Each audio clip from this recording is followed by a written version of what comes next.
Hello to all. RT Bear here. Welcome to Hack Shack Studios. Hey, Shinto. Man, you are fast. You're almost faster than I am. RT Bear here, and welcome. I'm going to be hanging out with you guys for the next couple hours, and I am going to be working on another Chrono Mechanics page for you. So we are closing in on the finale. So I believe it's page 50. Let me show you. 59. This is 59 blue lines right here. So blue lines don't show up very well, but I've been working on putting this together this morning, so it's ready for inks.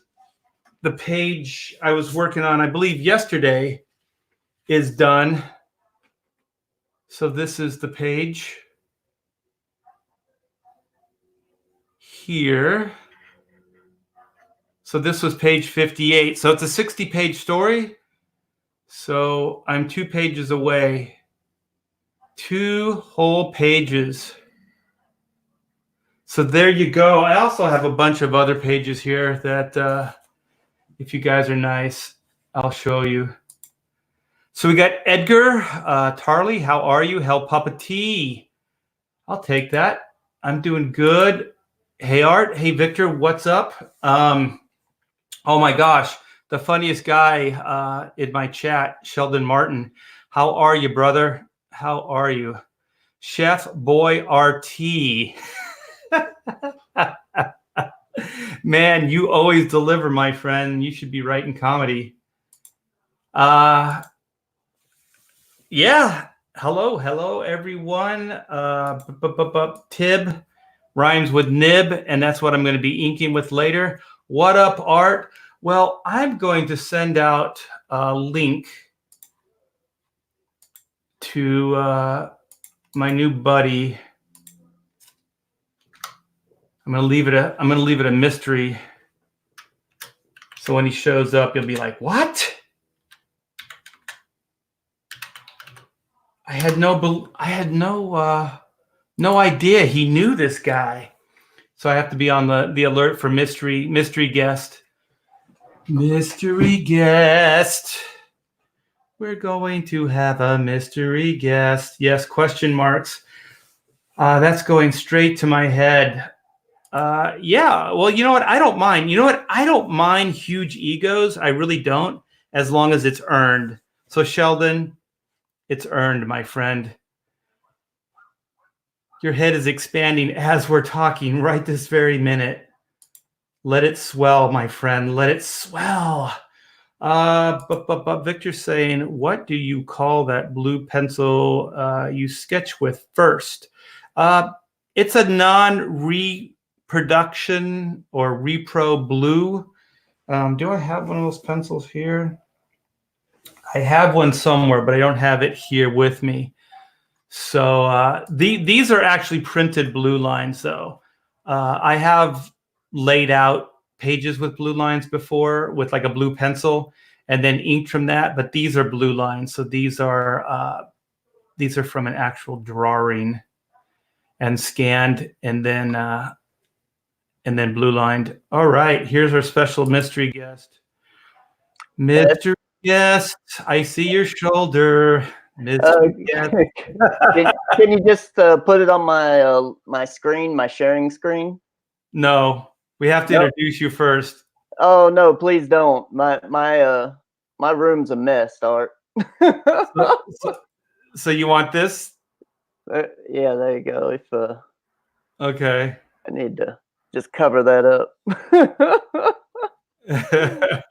Well, this is Skits Comics, you guys. So he's our mystery guest, and I guess you're getting more in this shot than he intended. So suck it up, man.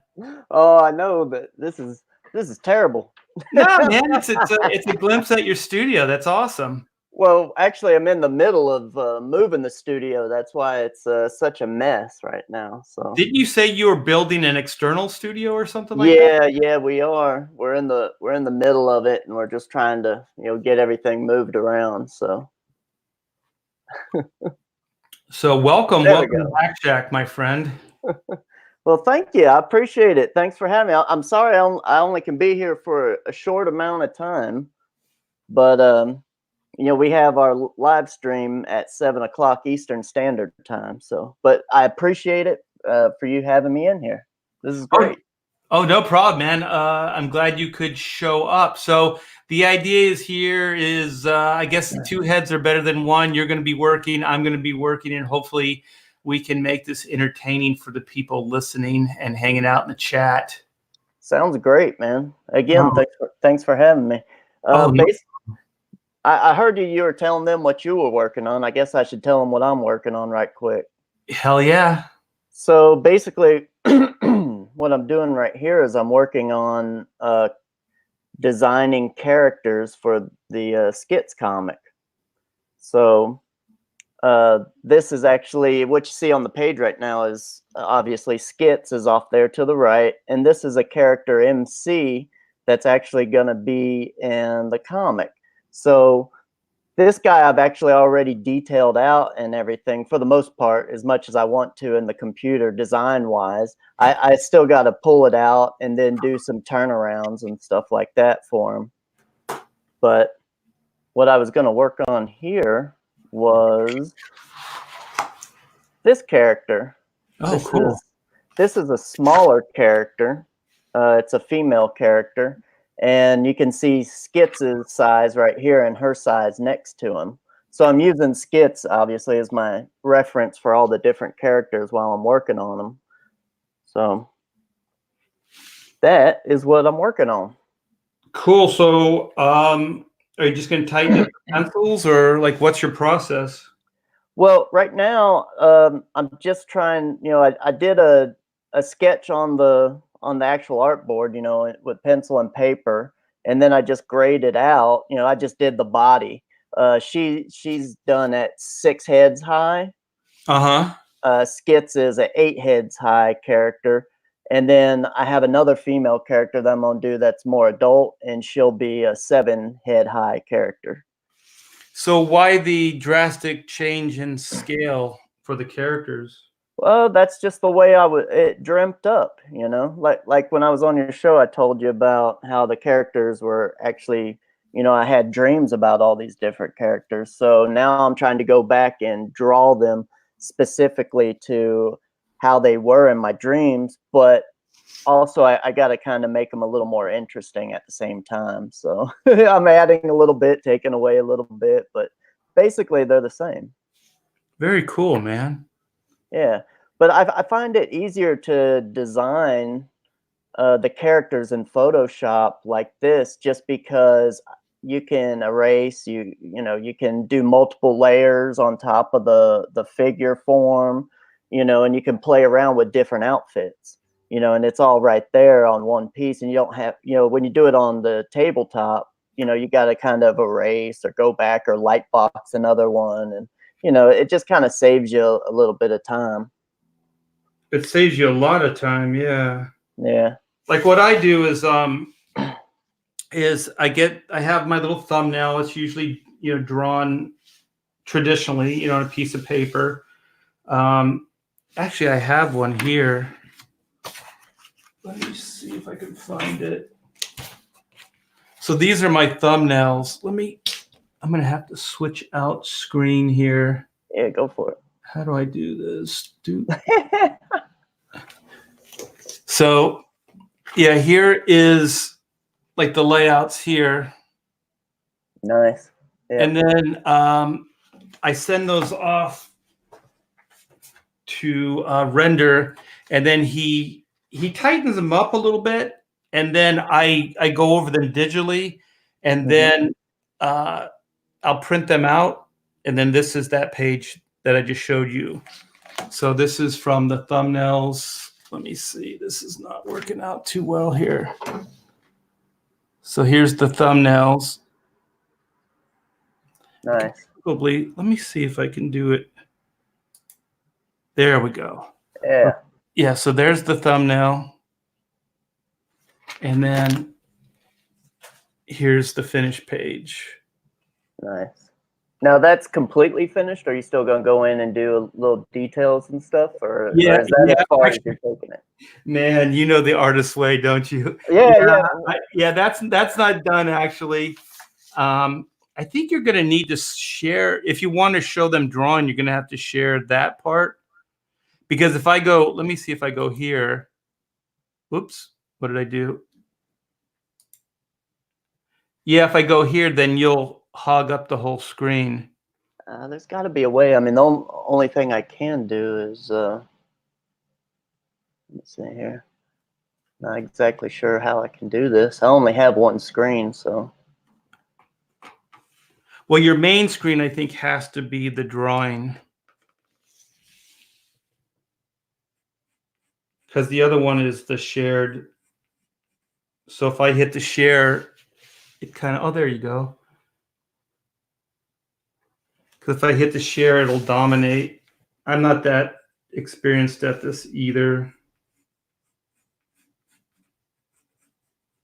But yeah, like what you were saying about digitally, yeah, that finished page that I was saying finished, I'm still going to take it into Photoshop and augment and change and move things around and clean stuff up. Let me see. I got to get skits back here. Okay. So how do I do this? Would I remove this or would I hit this? See, it goes. Try doing. There should be one there where you can do both shared screens or something. Yeah, but it always goes to your main screen. It doesn't go to the one. Hey, there's one. Are you happy with this? You're a little. I'm perfectly fine with it. I'm only going to be here for a short time anyway, and you're the show. You're the star of the show, so No, that man. works I'm fine. sure they want to see you work too. No, that's perfectly fine, man. So yeah, you know the artist way. You're never really done, right? So if there's a way that you can still go in and tweak and fix, you're doing that up to the very last minute.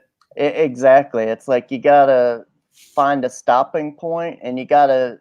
I think you really gotta know what your stopping point is before you get started. You know, where you say, "This is how far I'm going to take it." You know. I wish I had that kind of insight. I really don't. Like, there's always like your imagination, your creativity is always going. So you're always looking for ways that you can tell the story better or to improve the product you're drawing. So I'm usually doing that up to the very last minute. And the thing is, like when I worked at DC and Marvel, you know, I did know those limits because I obviously had, you know, a deadline that I could not meet. And the creator owned stuff is a little different. So, you know, you're working for yourself, you're your own boss. Yeah, but that can sometimes be the death of you. You know, thinking that you're your own boss and you can just kind of go as far as you want. I still feel like you got to put limits on yourself. I mean, based upon the amount of money you think you're going to get paid for something. I don't know. I mean, you tell me if that's different. I mean, I've been in the private sector, doing design work most of my life. So it's like I've learned that if I don't stop myself, they'll just keep taking advantage of you. And it's like you got to say, okay, I can't take advantage of myself. You know what I mean? Yeah. My friend, he's an artist as well. He used to say, like, why are you doing that all that work? They're not paying you that much money. And I'm like, this is the only way I know how to do things. You know what I mean? Like, Yeah. I don't know how else to do it. Like, I'm either all in, like 110%, or I'm just not. You know, that's just how my personality is. Well, that's the sign of a true artist, someone who's just like, no matter what, I'm gonna do what I want to do. Or a crazy person that doesn't want to make any money. Yeah, exactly. Well, I mean, each is the same, isn't it? You know. Yeah, I think you're right. Yeah. Yeah, I think just by doing what we do for a living, we're probably a little loco in the head. Probably. but that's all right, you know. I mean that could definitely be said for me because you know I make good money in my regular job, so it's like why am I fooling around with this, you know? Your regular job is art, or what do you do? Yeah, I'm a designer. I do product development. Yeah, I think sometimes because I have done advertising work. There's a place here, and I think that it's in New York City. It's called Famous Frames, and they do ad work and obviously storyboards. So I've worked for them in the past, and man, if you want to do soulless work and get paid a crap ton of money, do advertising art. I did I did some placemats for Wiener Schnitzel. Do they have those? The hot dog chain? Oh yeah. And it was like the Wiener Dude when they had that Wiener Dude attitude stuff going on, and it was like their mascot was a hot dog Oh yeah. with a face. Yeah, and so I worked up some doodles for that, and then they hired me to do the placemats. You know, like in the restaurant where they had that little paper placemat that goes inside the tray. And so it was like a little comic strip that I did. Oh yeah. Yeah, and I got paid. Oh my gosh, I don't even remember, but it was more than for those. I think I did 3 different designs. I made more than like 2 or 3 months worth of work at Marvel or DC just for that. Yeah. I mean that's just the way it is. I mean, and going back to what we said before, it's like you gotta make choices where it's like, how much of this can I do and how much should I not do? Yeah. I think if I worked in more of a corporate world, I probably would have that kind of mentality. But when you work in comic books, you're kind of like, you know, your name goes on the book and you're not really anonymous and you're only as good as your last job. And, you know, there's a lot of other things that go into it. Mm-hmm. There's a fan base that you don't want to let down. Sure. Yeah. Sometimes Yeah. I wish for those corporate jobs, though. Yeah, you know, I mean, it's definitely something that I'll never give up for sure. And just being able to do this crowdfunding thing is really that's the only way I think maybe I'll be able to keep regular work at the same time because I actually enjoy the regular work and it you get paid too much money to just give it up. So, Yeah. but unless I get really huge or something, which you know, who knows what'll happen. But you know, I always keep my expectations low. So Yeah. My problem is I don't. I always end up shooting for the stars, and I always I'm like one of those guys that I don't dream small. Like I start off and I tell myself just just do the basic thing, get it done, and then it always ends up becoming like this massive thing because I always think of ways to plus the idea or to make it better, and it just keeps going. nice, I don't nice. think I'm a very realistic person.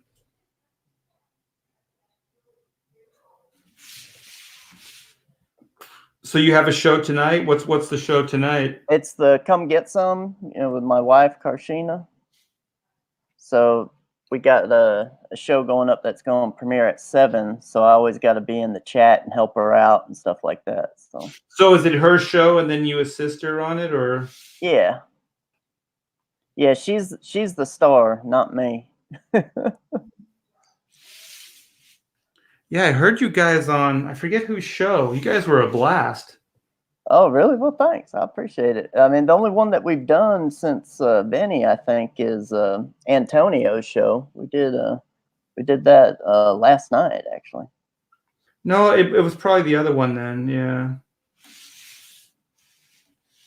Yeah, she's definitely the ringleader of the group. So Do you have anything planned for Valentine's Day? Yeah, but I can't talk about it because she could probably hear me. Ah, it's a secret. Well, it's not. You can only do so much where we live. So I mean, I'm just gonna do the best with what I got. So Yeah. Yeah, the reason I was late for this is I had to, well, one, I had to finish this page so I could ink it live, and the other was I had to pick up some stuff I ordered for my wife, Pamela, for Valentine's Day. nice, nice. She's going to dig it. She's going to love it. Yeah, this will be my first Valentine's Day being married. So I'm sure I'm gonna try and do my best, but who knows?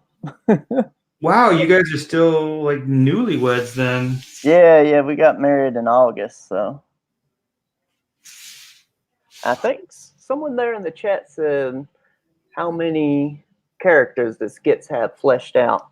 Well, I've in my sketchbooks I have oh, what, 6 characters fleshed out, which is pretty much all of them. Maybe no, 7 characters.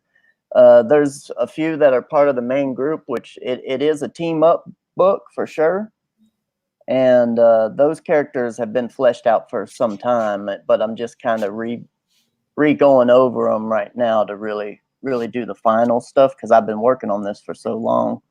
But yeah, pretty much is everything fleshed out, but I haven't put it in the computer and done turnarounds of everything yet. So this is what I'm doing right now. I want to get my turnarounds done before I actually do the rest of before I actually get into the pages for the book full scale, you know. Yeah, you want to make sure that you know what the characters look like from all the angles and Yep. yeah. And I was listening to your boy Zach today, and he was saying, he had this book that he didn't really care for, but he really liked the fact that they had the character designs and stuff in the book. And he was like, I don't see anyone doing this anymore. I was like, well, you're not looking at the right people, buddy. It's like, I mean, I'd do that sort of thing. I want to know what all of my characters look like before I actually get started on it, you know? Yeah, I have the whole world of chrono mechanics turnarounds, even like character sheets for emotions, facial expressions, even some of the tools, the universe, the different locations, and those are all going to be in my chrono mechanics work in progress book. Mm. So yeah, I don't know. I think most people do that. I don't know. Maybe I don't know. don't do that now, but Yeah, who knows? I mean, you never know what who he's dealing with. But I mean, he did work on that book with John Malin, so I'm sure probably John Malin does stuff like that. I'd imagine he's been in the industry for a long time. yeah, or somebody else, did the design work. Because when you go to work at Marvel and DC, I mean, they used to have this thing called the DC. Actually, I have it here. Let me see if I can find it real quick.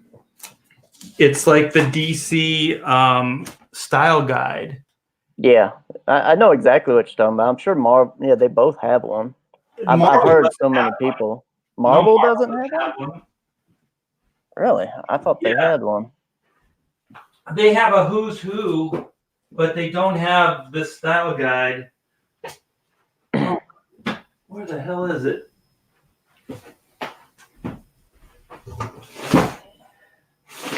I can't find it, but it's in a like a binder,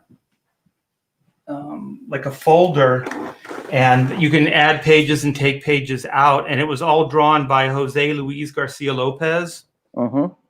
And so they had all the DC characters up to that point drawn by that guy, and they were turnarounds, and they also doubled for licensing. So if they ever had a licensing venture, they would send those out to the licensor, and it was very cool, very helpful. But of course, designs never stay the same, and everybody's changing costumes and stuff like that. So the guide didn't last very long.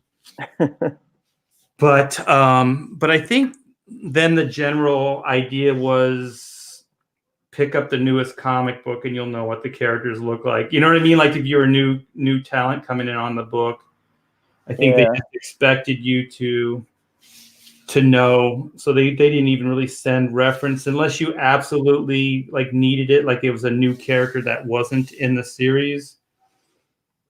But usually it was up to you to figure out what the characters look like. That's crazy. Yeah, I bet you that has a lot to do with it being Warner Brothers. You know, that's definitely a corporate thing. You know, a corporate move would be to have all that stuff readily available because it's not only going to be used in the DC office, it's probably going to be used over at Warner Brothers and a few different places. Yeah, that's what the DC Style Guide was primarily used for. And I know Warner Brothers used Jose Luis Garcia Lopez for other licensing ventures as well. Because I know he did a lot of stuff for the Burton Batman movies and stuff, like marketing, artwork, and things, licensing. Man, I bet he got paid a crap ton. Oh yeah, he got paid more than the normal artists do for sure to do that. Yeah, I did with Mark Bagley. I think I worked with Joe Quesada too. We did all the licensing artwork for the Ultimate X-Men and the Ultimate Spider-Man. So a lot of that artwork that you saw, gosh, it was probably early 2000s, was all stuff that Mark and I did. And if it was X-Men, it was me and it was Quesada. And I think, what was his name? Salvador LaRocca did a lot of the stuff. And that does pay really well. Well, I tell you what, Art, I'm gonna have to bail on you here. I'm at that point. Well, I appreciate you coming in. Well, I appreciate you having me. I mean, we can do this again too, you know. Just holler at me anytime and I'll hop right on with you. And I can go, you know, hours if you need me to. Oh, definitely. And sorry it took me so long to get my my act together today. It's no big deal, man. Yeah, we had this planned for earlier. Wow, that drawing looks really cool. Let me see. Let's let people see this. So is she an imaginary character or is she real, or can you not tell me? Can't tell you that. You got to read the book, man. That'd give it all away. Holy crap. That's cool, man. That looks nice. Yeah, we're getting there with it. I appreciate it, Art. All right, man. Well, you guys break a leg for the show tonight and tell your lovely wife. Have a great Valentine's Day. Definitely. And thanks for having me. I appreciate it, Art. All right, brother, man. All right. Take care. Bye. All right. Now it's just us. It's just me in the chat. It's just me and Sheldon. I hope Sheldon's cracking everybody up in the chat here. The dream sheet. I hadn't had one of those them in years. Big egos don't dream big then. They're giving you crap, my friend. You had to say that you or we were kidding that you had a swelled head. Can you listen to music when thumbnailing? Yeah, the only time I really can't listen to music is when I'm writing. So, hey, Albino, you want to come in and hang out? You want to take Skit's place? I can send you a link. Let me know in the chat. Albino is another one I've been talking to about doing stuff. Yeah, Skits is really good, man. He's a good guy and he's a really talented artist.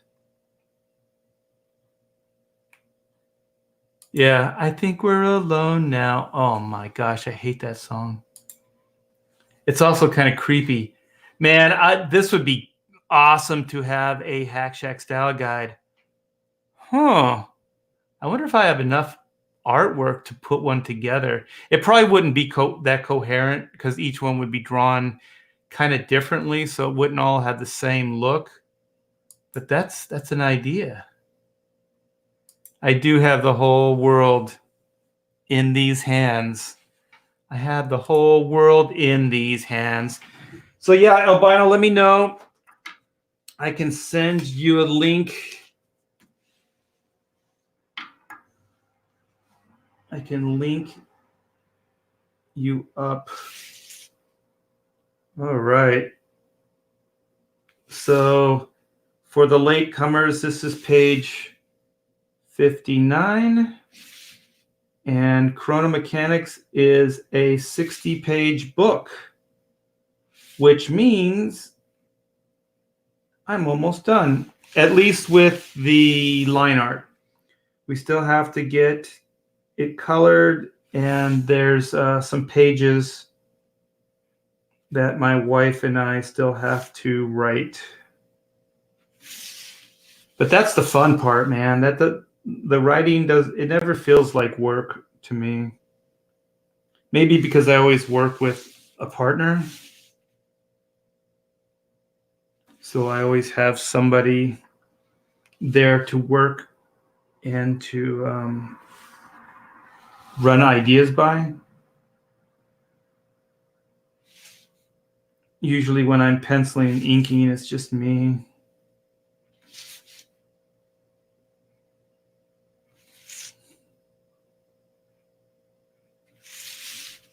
So I hope you guys have some cool plans for tomorrow night. I just realized we usually do the pontificators on Friday night. So if there's any pontificators that are listening or fans of the show, I'm probably going to reschedule it because my wife went out and bought crab and lobster for our big Valentine's dinner. So it's fun hanging out with you guys on YouTube, but I mean, that or a great lobster dinner. I'm sorry. I think I'm going to have to go to lobster dinner. Nothing personal.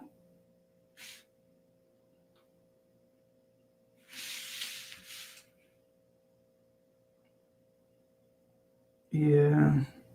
We used to go out on Valentine's, but it just, I guess when you're younger, you don't mind the crowds.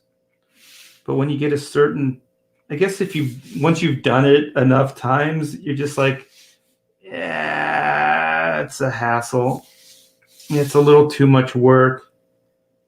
So when we got to that point, my wife and I, we would have our own Valentine's Day celebration, but not on Valentine's Day because it was just too much work. I remember one Valentine's, we went to this. It was an exclusive, like, Italian restaurant, and it was one of those where it's a famous chef, and they actually lease a facility, but they're only open certain times of the week and the month, and so it wasn't just like you could go in at any time. So I had made reservations and we were looking forward to it. And we had been there before. The food was really good. And I think Amanda, our little daughter, I don't even think she was one yet. And we put this big velvet dress on her and everything. And we went out there. And it was equal parts fun and equal parts like a lot of work. So even though we had reservations, there's still quite a bit of waiting. And then, when you have a young person, a child, a baby, sometimes you can't predict their moods. Not that she was totally out of control, but just enough that you don't, people are paying, good money and they want a nice experience. So even if the kid's a little fussy, you take them outside. And so we were taking her outside. And I think at that point, we were just kind of like, well, maybe this Valentine's Day has lost its charm.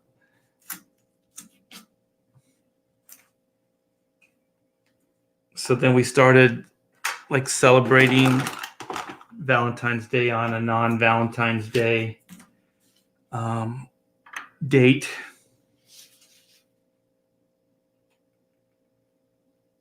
And so now we kind of stay at home and just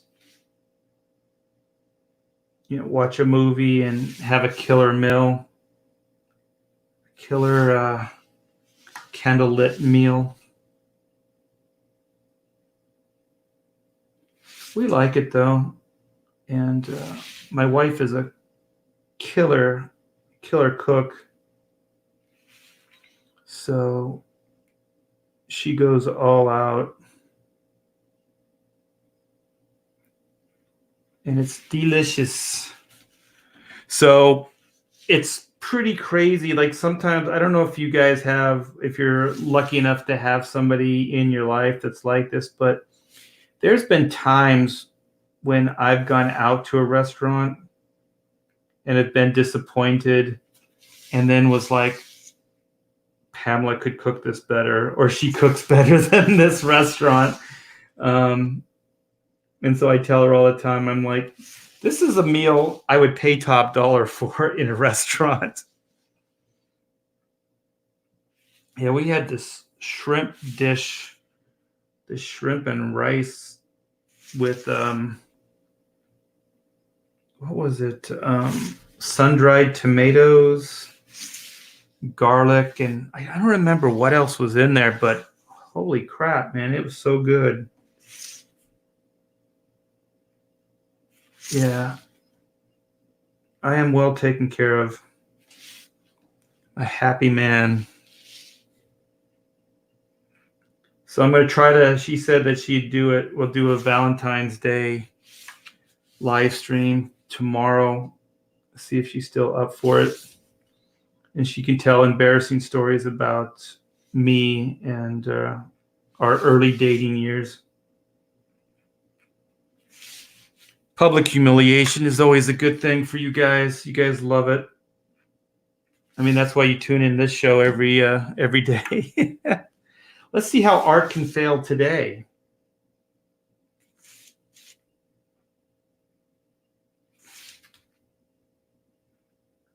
You guys, I'm going to be so happy when Chrono is done and I can send it off to the printers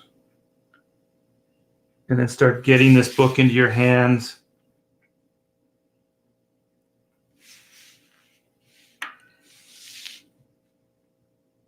And I think I think all the black and white books have been shipped, with the exception of there's one commission tier that I need to do, and that's an image of white.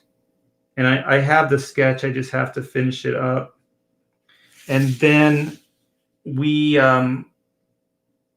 underestimated the amount of headshots that were ordered. And so I did like 30 of them or something like that.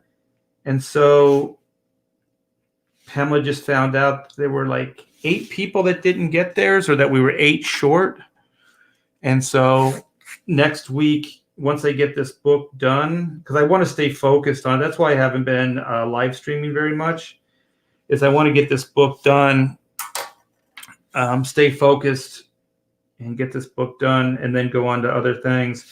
So early next week, I'm going to be doing more of those head sketches, the black and white head sketches. So if you ordered one of those, just know they'll be going out next week. And so after that, I think that's it. So what would that be? Eight or nine backers is all we're away from fulfilling black and white totally. So thanks to everybody, and thank you so much for your patience on it and believing in that project. It was amazing to do, a dream come true for me. And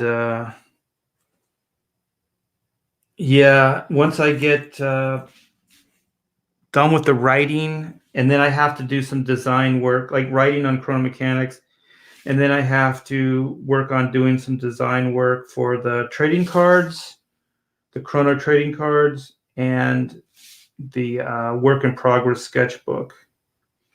So the work in progress sketchbook, I already have a layout for. I just have to find all the images and stuff that I'm going to use for it. And I'm looking for somebody that can either design it or put the book together. So if you guys know any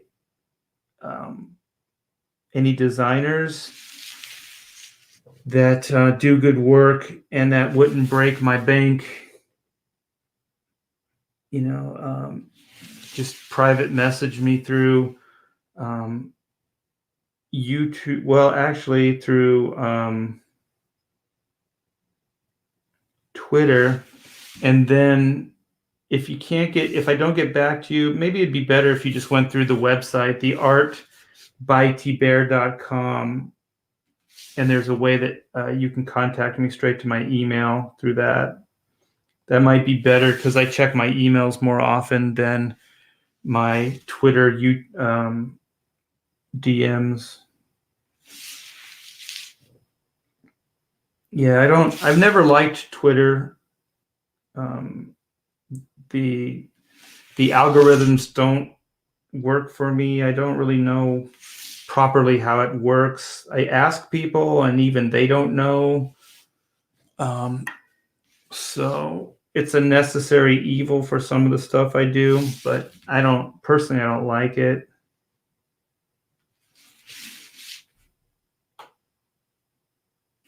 It's funny because I don't like it now, but when they first started doing it, I thought it was awesome. Was Instagram? Yeah, I liked Instagram. Now it's like they have some kind of algorithms or something. It's hard to get any kind of traction on Instagram these days.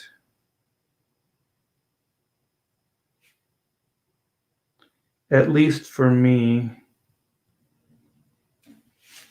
I do okay, but not by the standards like when I first started. Yeah, I've heard a lot of people that have said the same thing about Instagram. Okay, I'm going to finish up this little teeth and this mouth, and then I'm going to see how you guys are doing.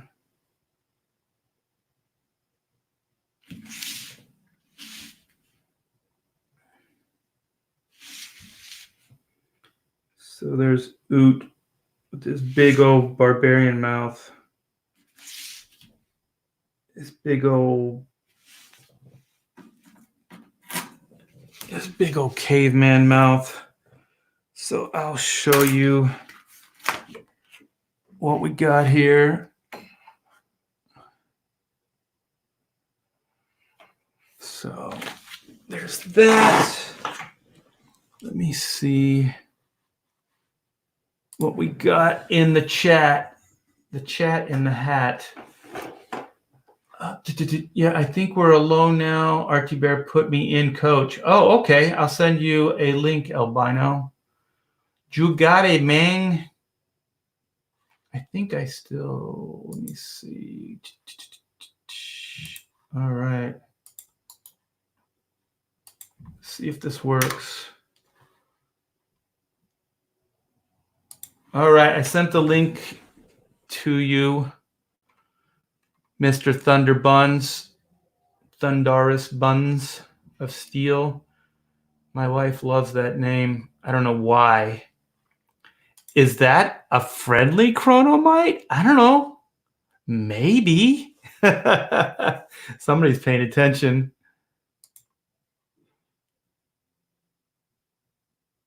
I have art fails all the time. Yes. I smudge. You know what? I'll show you guys. This is, I still have the smudge. I didn't fix it. Thanks for reminding me. So here's right here. That's my smudge right there. That's from yesterday. I was gonna say I still have because I never, I never wash. So I was gonna show you. I do wash. I was just kidding. Mighty Joe Young. What does Mighty Joe Young say? Hey, Art, probably moving before Chrono fulfills. Will there be a shipping confirmation before you ship? Yeah. You know what? I think you can. I don't know how they do this, but you can change your address. I'm not sure exactly how you go about it, but I think Indiegogo allows you to change your address because we've gotten through the black and white campaign. We got updates with people's change of address. So I think you can do that through Indiegogo. I wish I knew how to do it, but I don't. So once you move, send your change of address and we'll take care of that. Pamela's been really, really good at that. We have not gotten one problem yet, with all the updates and things that we've had with black and white. And I'm pretty sure that we'll be going to print on Chrono probably the end of next month. And I was talking to Adam Post, and he has a printer here in the United States that I might be going with. I'm going to look into that. I might be going with instead of Print Ninja. He brought up a great point, and it was about the virus there in Asia. What is it called? The coronavirus, I guess. It's hard for me to say because I live here in Corona, so I don't want to say coronavirus. But yeah, so there might be delays and things like that through customs if I go through Print Ninja because they're a China company. But right now, I've kind of dealt with them, for the setup, and we got prices and everything for the Chrono book. But Adam was saying that this other printer is really, really good, and we don't have to worry about the customs and all the delays. No, Sheldon. That is a fail. That is not even funny. You fail, my friend. You need to try again. Try again. Try harder. I'm sorry, that was harsh. It was a good try. It was a good effort. Draw stream. Yes, it is a draw stream. I should get back to drawing. I was kind of waiting for Albino to come in. We live Art's smudgy drawings. Yes, you do. Oh, like Art's, smudgy drawings. Yeah, they're okay.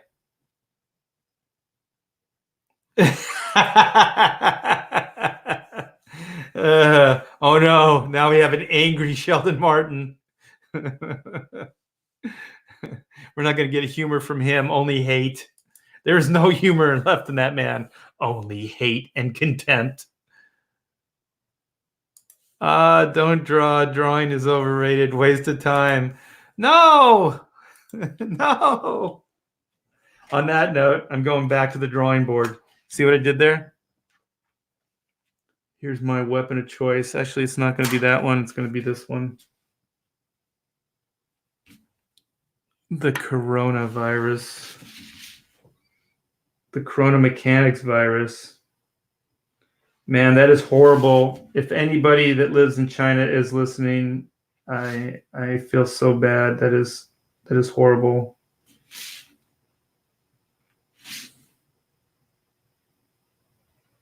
It is not good.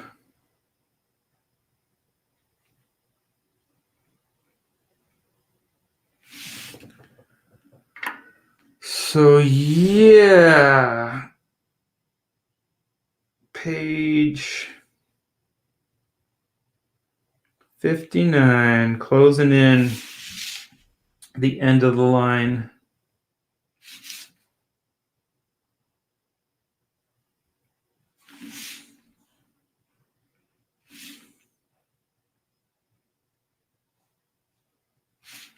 And I've been listening to a lot of Black Sabbath last couple days. Man, it's like going down memory lane.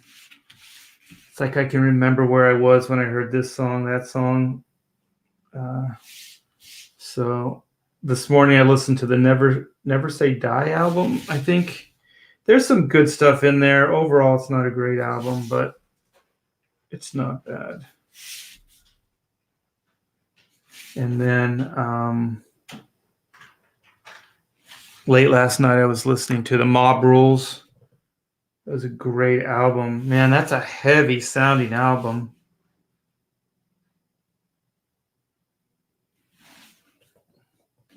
So it's funny because there's people that are like, they're the Ronnie James Dio camp with Sabbath, and then there's the Ozzy Osbourne camp. I'm like, I like them both. I really do like them both. The only time that I ever was kind of, and I still feel this way, when they changed the singer and then it kind of divided the fan base, was Van Halen. I like Sammy Hagar a lot, but I didn't really like Sammy Hagar and Van Halen. There's some good songs, don't get me wrong, but overall, it just doesn't seem like, they don't seem like Van Halen anymore. It's very polished. The songs are almost like too structurally sound to be a Van Halen song.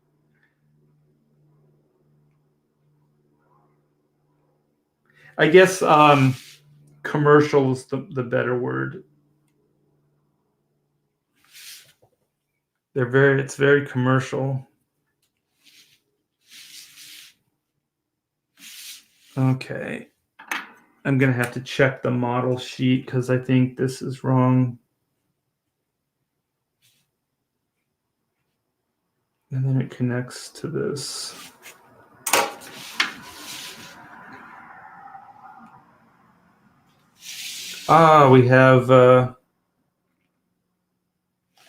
We have some Thunder Buns here. Let me click this. What's up, brother? Can you hear me? Albino?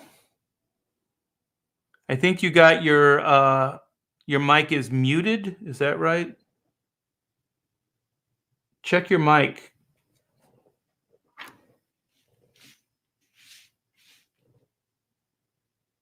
Albino's down.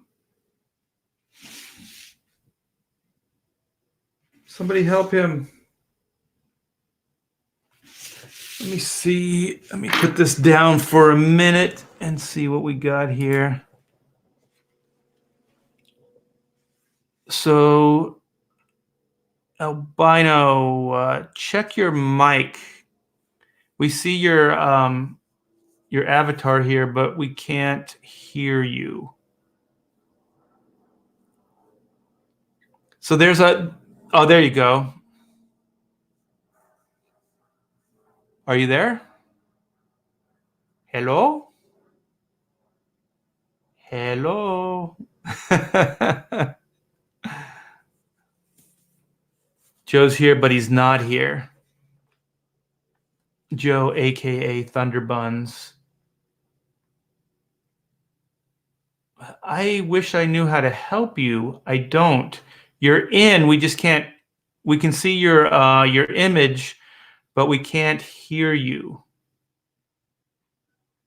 So maybe check out and then come back in. Sometimes that helps.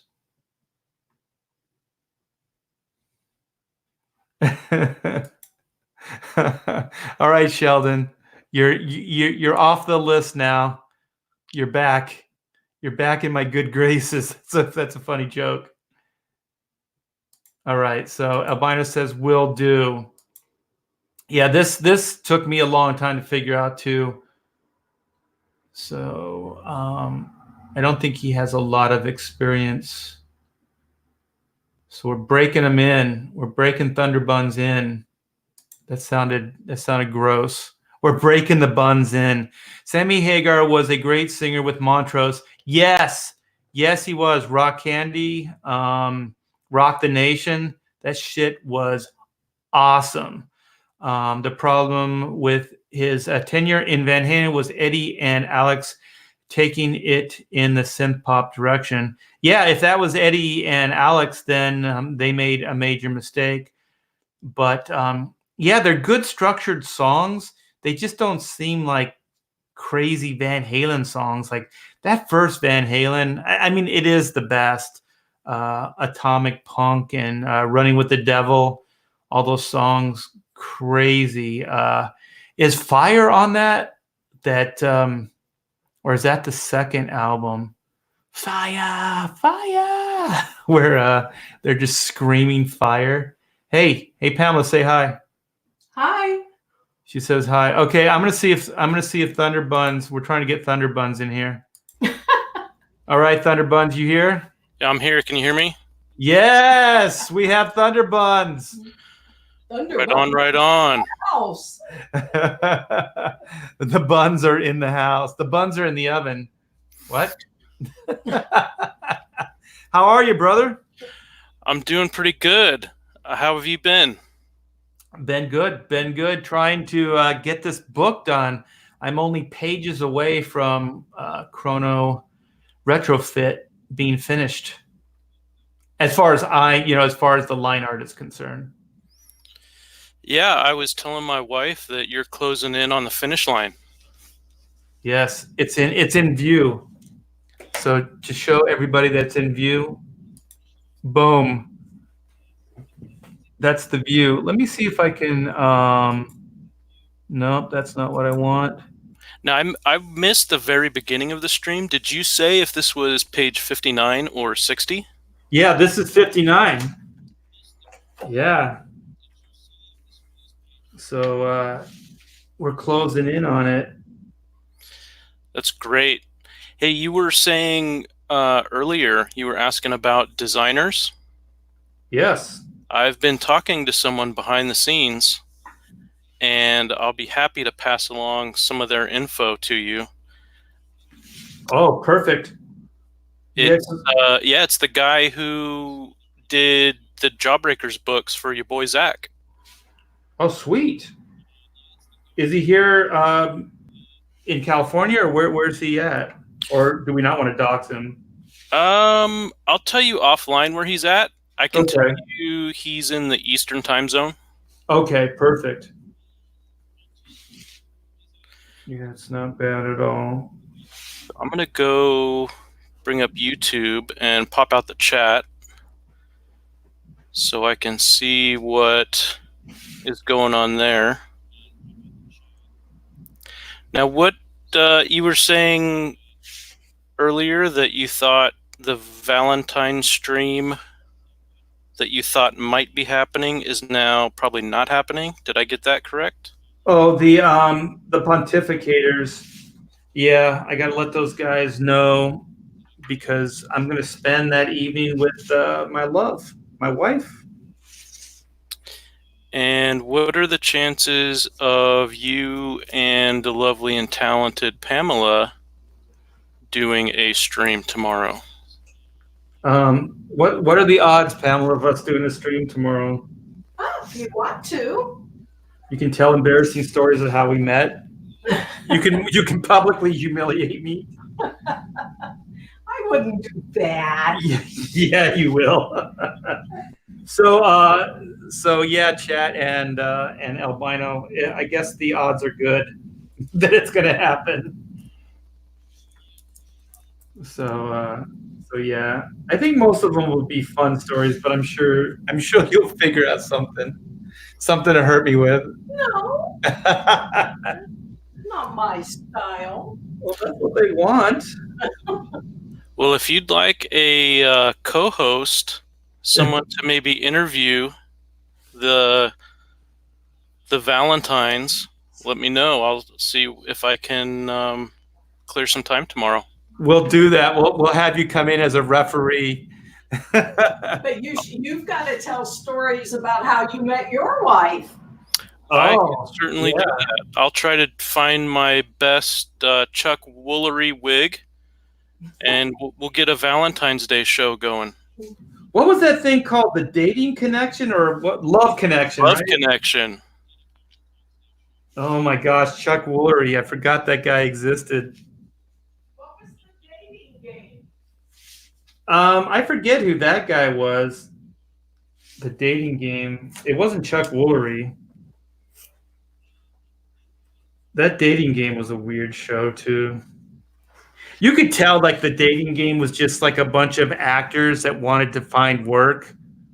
Like you could tell like they were a little bit like there was always like a couple people in the cast or in the dating pool that were a little too attractive. And then the person always in the chair that was looking for the date was always way too attractive. Yeah, I think I first found that as a kid when I was channel surfing some Christmas vacation, and even then I knew something was up. Yeah, The original dating game was hosted by Chuck Barris. Oh, I love that guy. Remember the Gong Show? Yeah, he's best known for the Gong Show and maybe or maybe not being a undercover agent for the CIA or some other nefarious intelligence service. I thought that was an urban legend. Is that true? Well, he has gotten quite a shtick out of saying maybe I was, maybe I wasn't. Wouldn't you like to know? Oh yeah, that's what I've heard too. Yeah. And I think he even wrote an autobiography or a memoir where he teases maybe I was, maybe I wasn't.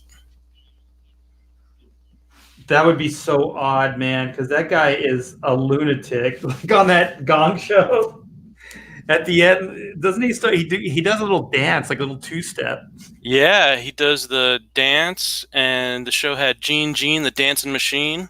That's right. That's when they would all get up and dance, right? Mm-hmm. Yeah. Oh my gosh, I remember basically the Gong Show was our YouTube or my YouTube, anyways, because I know I'm older than most people. So when I was a kid, I used to fantasize because you didn't have to have real talent to be on that show. No. You know what I mean? Like you could just be a freak and then you get on that show. So I just wanted to be on TV, or me and my friends just wanted to be on TV. So we would always kind of put these stupid skits together and do crazy shit. And thinking that we could eventually get onto that program. I can't remember stupid stuff that we would do, but we definitely did things. Yeah, in the chat, they're saying that George Clooney directed a movie based on his memoir, Sheldon Martin. You are absolutely correct. And Mighty Joe Young said that Sam Rockwell played Chuck Barris.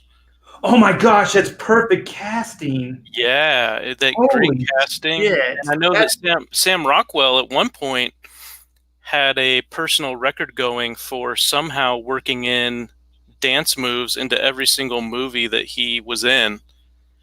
And I can't remember if it was it was a sci-fi movie called Moon that broke that streak, or if it was another film, but then he got back into it when he did the Chuck Barris movie. What is that movie called? I'm going to see that. That'll be our date night movie. I'll let you know here in just a sec, unless someone in the chat beats me to it. And I also, when I was looking up the dating game, we were almost right. Chuck Woolery did not host most of it, but the last 2 years, I guess in '97, he came in and hosted for a couple of years at the end of the new dating game remake, whatever that was in the '90s. Yeah, because wasn't the original guy was like this nerdy dude with glasses or something? I think you're right. I have to cop. I was still a little young for that show, so I was just a kid. But I think my sisters watched it. And I think, wasn't it like Michael Jackson on that show, or somebody was like, they used to have celebrities on that show. Yeah, Michael Jackson was on there when he was either a teen or maybe early 20s. Confessions of a Dangerous Mind is the movie with Sam Rockwell playing Chuck Barris. Okay, perfect. Came out in 2003, 2002 maybe, directed by George Clooney. Also starring Drew Barrymore and Julia Roberts. Excellent. Great cast. I mean, if you like The Pretty Woman, and who doesn't?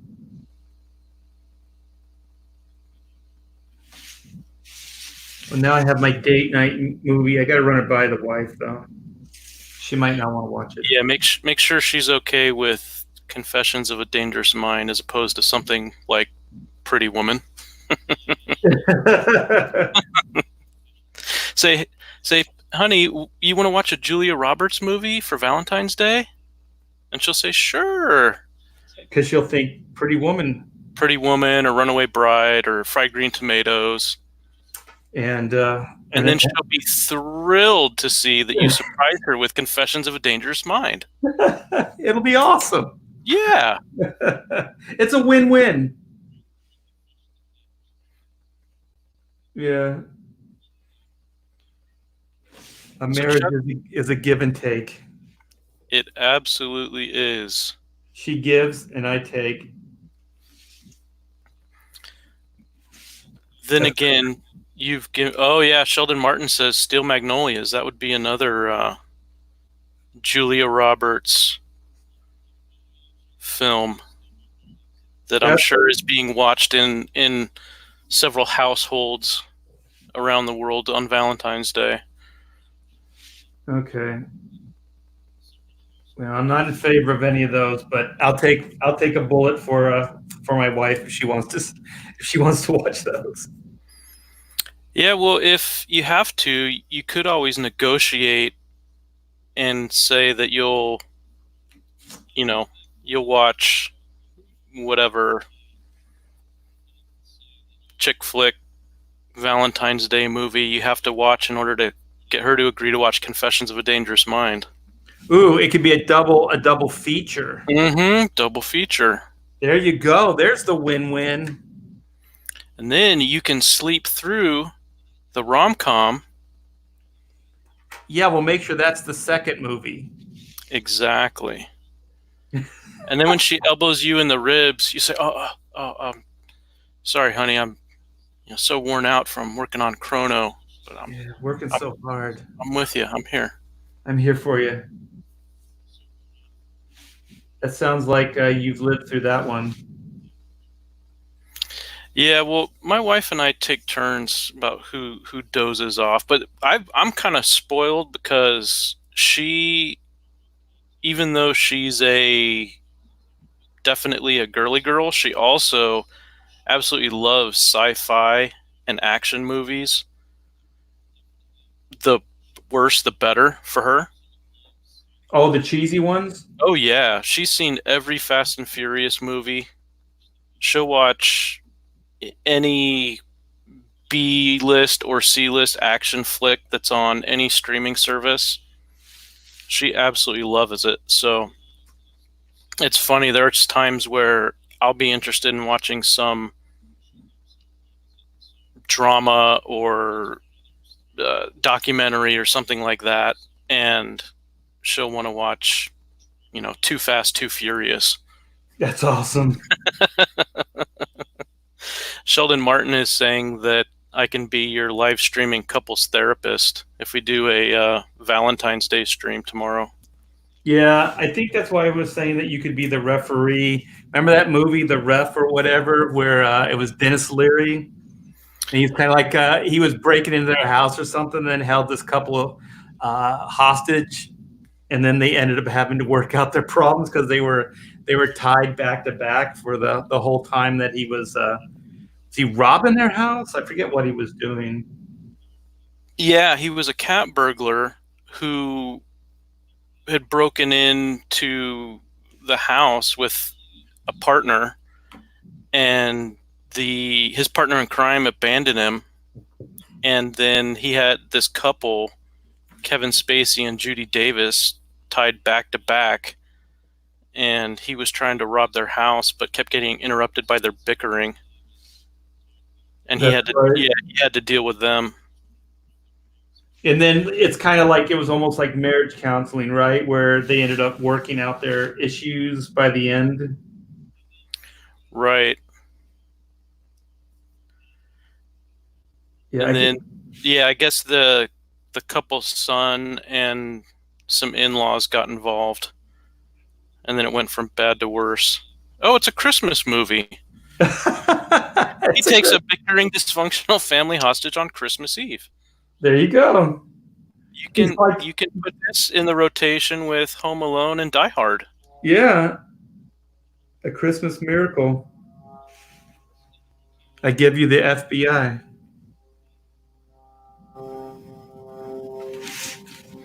It's my Die Hard reference. So I have to ask you, Albino, is Die Hard a Christmas movie?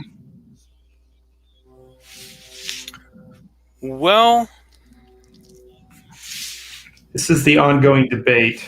It is. I have steered clear of this debate up to this point. Thank you for roping me into it, Art, putting me on the spot. You are welcome. At the end of the day, I have to say, yes, it is a Christmas movie. Okay. The only reason I hesitated is because I'm probably the only person in my family or my in-laws' family who would say that it was a Christmas movie. So although we've never watched it at my house on Christmas, nor do we do so at my in-laws' house, it is a Christmas movie. There you go. The albino has spoken.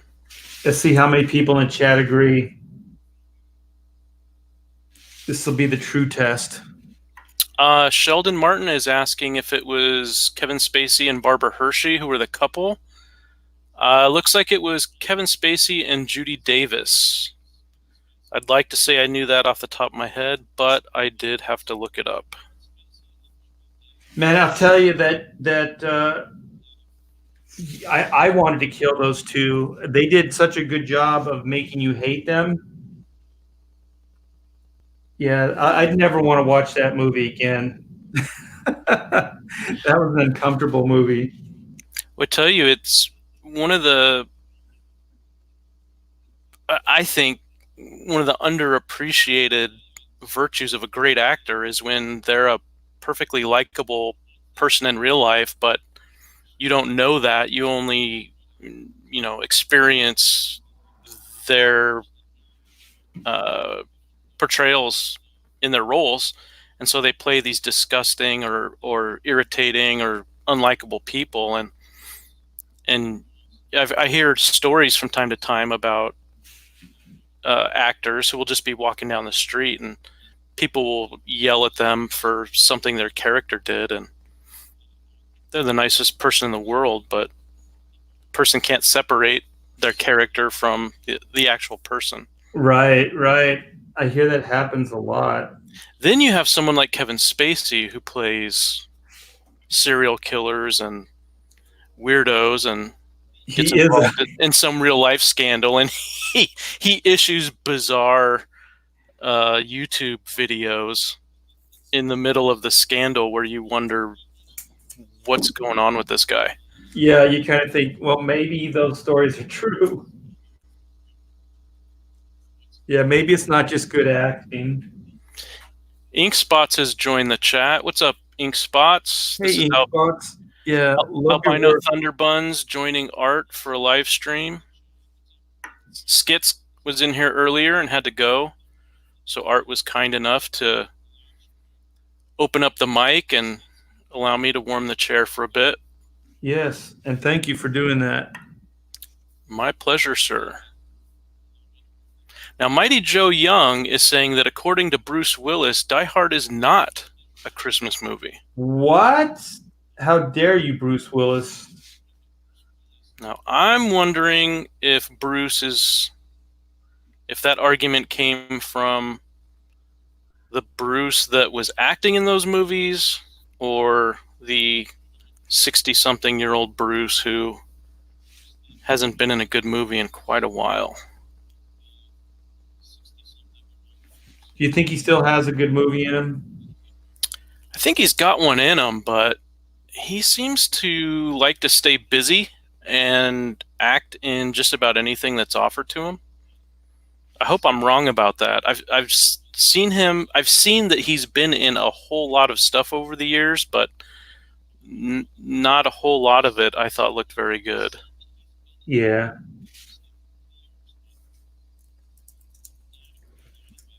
Man, that guy just seemed to come out of nowhere and just, you talk about a career just skyrocketing instantly. I mean, he went from an okay TV show to, leading man in, God, what, a year or two?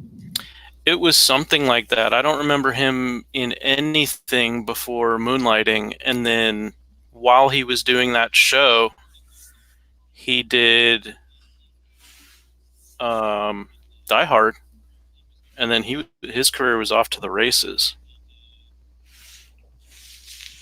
Now, did you ever see him in that indie comedy, The Whole Nine Yards? It came out in 2000. Was that the remake of the original? Or wait, what was that one called? Oh, that's The Longest Yard. No, I didn't see that. I thought that was good. He's a gangster, and he moves in next door to this dentist who's played by Matthew Perry. Oh, I did see that. I own that. That's actually pretty good. Yeah, and his wife, who was it Amanda Peet? I think it is, yes.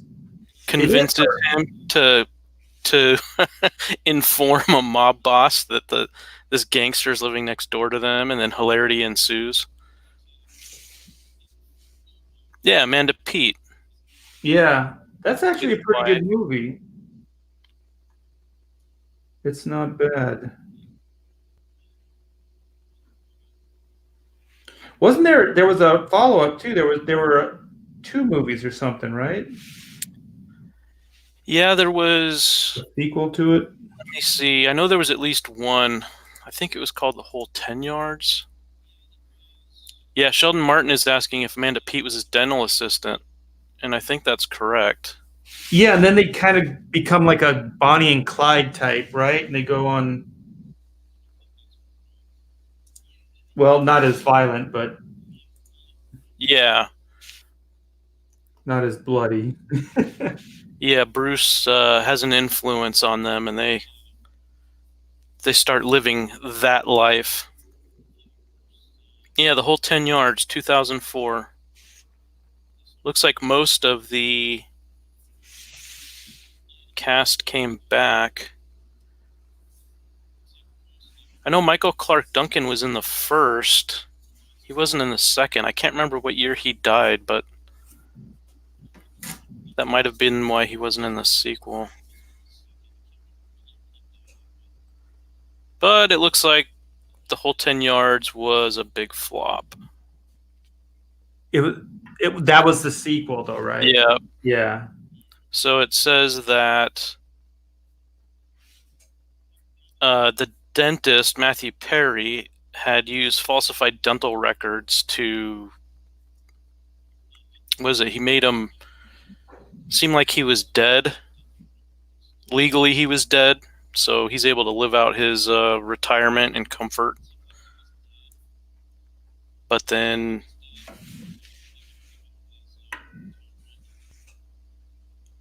Yeah, so Matthew Perry, the dentist, had married Bruce Willis's character Jimmy, his ex-wife, who was Natasha Henstridge, who, if you remember, she was the blonde that was in Species. Yes, I do remember. At one time, I considered her the most beautiful woman in Hollywood by far. Yeah.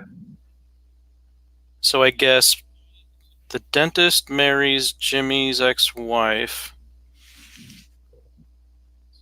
and then Kevin Pollak, who played Laszlo Gogolak, who was Jimmy's former mob boss and father figure. Yeah, he was the mob guy. He figures out that Jimmy is still alive and kicking. And it just goes on and on from there. Man, there's a couple people that you're like, what happened to their career? Like that Amanda Pete and what's his name? Matthew, the guy from Friends. Okay, El Gargoyle is helping us out here. He said that his character was killed in the first one.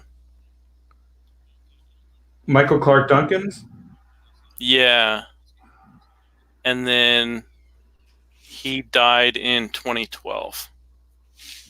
All right, so his character being killed off. I couldn't remember.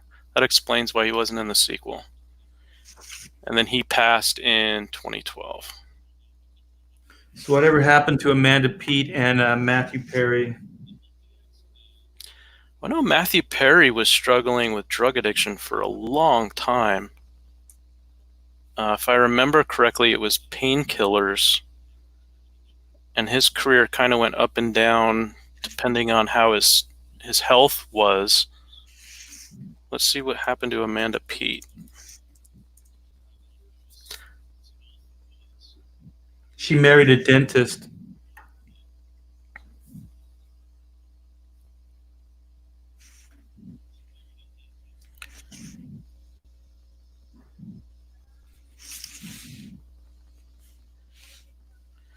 Let's see. Amanda Pete.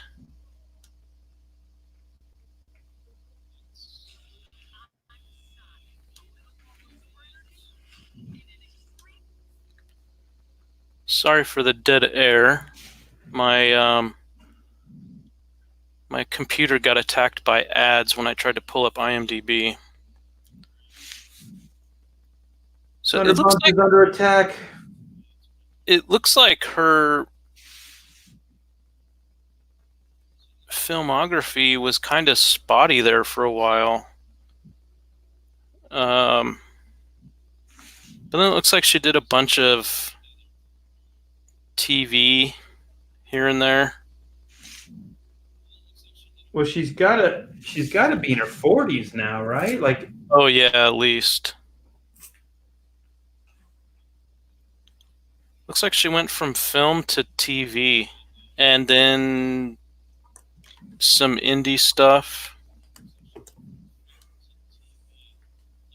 Something called Trust Me in 2013, Sleeping with Other People 2015.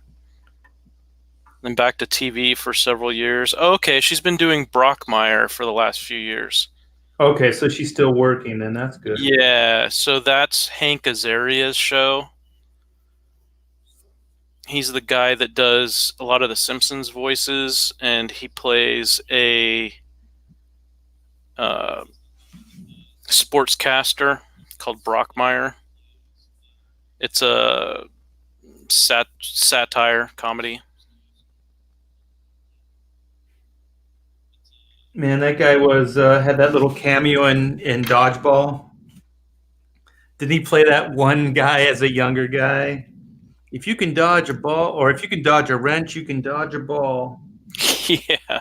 Is that Vince Vaughn and Ben Stiller? Yeah, I'm trying to think of his character's name. It was something like what was his name? Like Cheeks O'Hurley or something like. What was his character's name? Oh, somebody in the chat's got to know. It was funny. Hank Azaria, Dodgeball. He played the younger version of that one character, I think.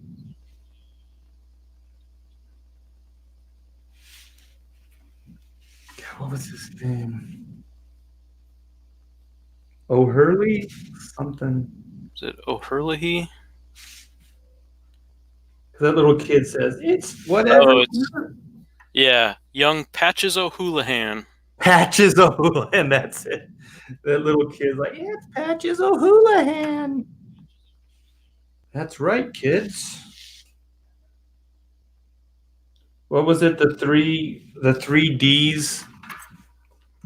Duck something and duck again.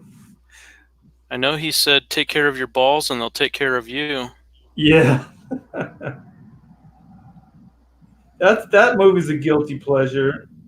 Yeah, it shouldn't be as funny as it is. Dodgeball is a sport of violence, exclusion, and degradation. Yeah, that's his speech, right? Doesn't he say something about and avoid the gout or avoid the VD or something? Yeah, something. I can't remember. And remember, kids. Ink Spots has it. Nobody makes me bleed my own blood. Oh, the best part of that movie, just from an artist standpoint, is they hired Boris Vallejo to paint that freaking painting that's behind the desk of oh my gosh, what is the character's name? The big like fitness guy. And it's of Ben Stiller, like with all these muscles, and I think he's like fighting a bull or something like that. He's like wrestling a bull by its horns. I'm gonna try and bring it up and share it with you and see if you can put it on the screen. Yeah, I'll do it if you can find it. That painting is glorious. I remember what you're talking about. Yeah. I always say like there's one thing that I kid about, but I'm actually not kidding. I would love to have enough money just to do stupid crap like that, because my imagination would go crazy. Like, could you imagine if you could hire Boris Vallejo to paint you? Oh man, muscles fighting a bull. Absolutely. Well, do you know? Are you familiar with the former baseball player Alex Rodriguez, A-Rod? Yeah, I know of him. Yes. He apparently has or at least had a reputation for having all kinds of commissioning bizarre artwork of himself and hanging it all over his house.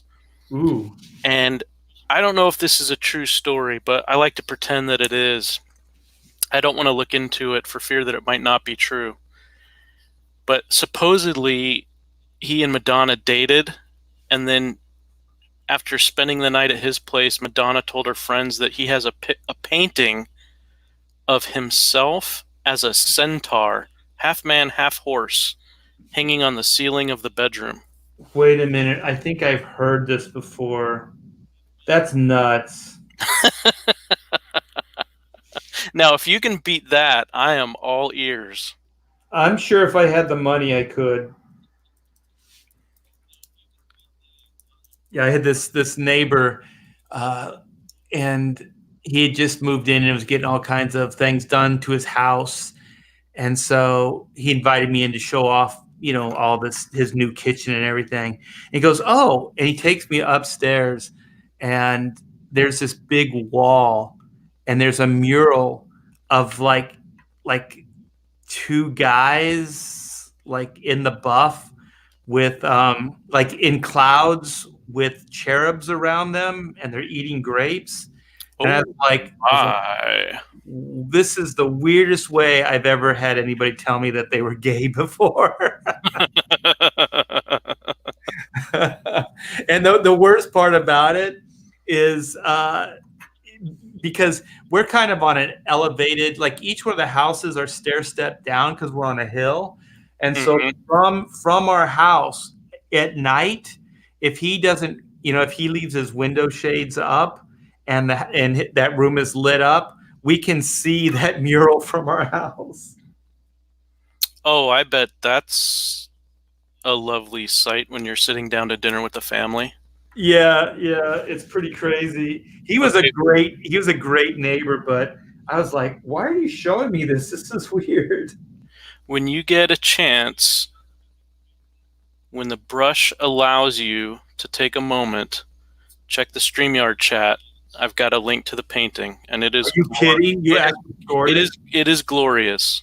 Oh my gosh, you guys are in for a treat. Now, while you're looking for that, wait, did you send it? Did you screen share it? I sent it to you in the private chat.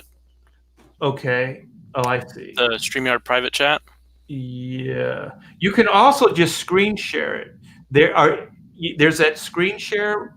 You can share it with us yourself. Oh, I see. Yeah. Okay. Let me see here.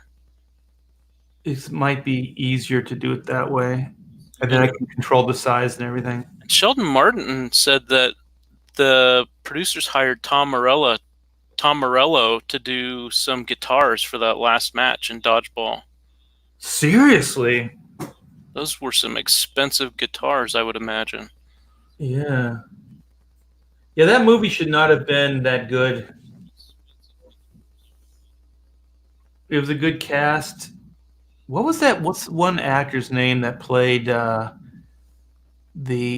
older Patches O'Houlihan? Because it's that guy that he just died recently. He was in Men in Black. Oh man, I suck at names. Tommy Lee Jones? No, it was their boss. Rip Torn. Sheldon Martin has it. Rip Torn. Yep. Man, Sheldon's on fire today. Rip Torn. He was a great actor. Rest in peace, Rip Torn. Yeah, because I think he was the one that said, if you can dodge a wrench, you can dodge a ball. Yep. He flings a wrench at that kid. It hits him right in the head. I love that shit. Rip Torn, yes.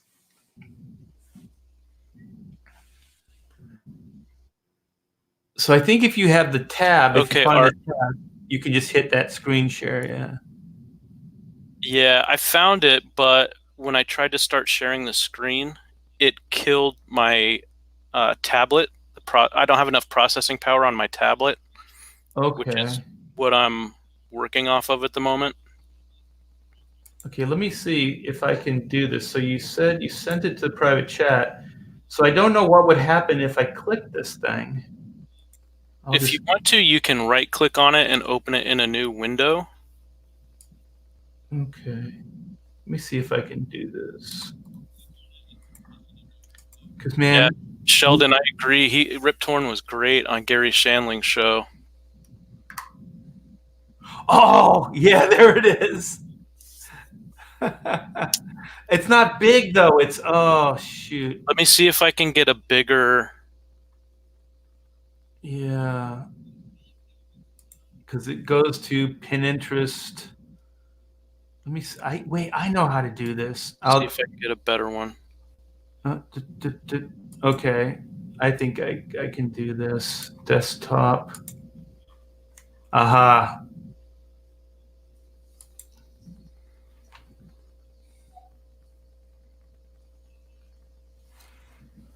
Yeah, it's kind of a low res. Ah, shit. I have it, but it's really low res. Let me see if I can find a higher res image, because it deserves to be blown up and seen in all its glory. Yeah, I don't even want to tease them with this version. It's called the Dodgeball Painting Poster. So were they selling this thing? Let me see if this is a better res. Ooh. This is a better resolution. It's good enough for the show. I found one. Okay. So let me go back to StreamYard and screen share. Here we go. Can you see it? There it is. Oh my gosh. Yeah, it's kind of a bad resolution, but that's pretty awesome. She's a beaut, Clark. Look at that bull's eyes, man. Can you imagine how much it cost to commission Boris to do that? Oh my. Do you think that's what, 10, 15 grand at least? That's what I was going to guesstimate as well. Yeah. I like that the bull has a little bit of a mohawk. Yeah. And he's got the Ben Stiller because he had that like porn stash in the movie, right? Right. Yeah, the blown out hair and the handlebar stash. Oh my gosh. Yeah, it was glorious. Well, I'm glad we could share that.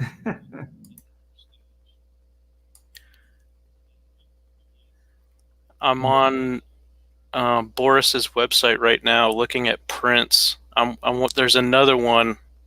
I don't know if it's quite as glorious as taking the bull by the horns, but if we're lucky, it'll be here with the prints. Oh, there's a scene from the movie with it behind him. Let me see if I can grab this thing.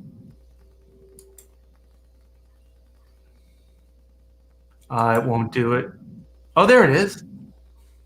It did. Okay. Some crazy stuff.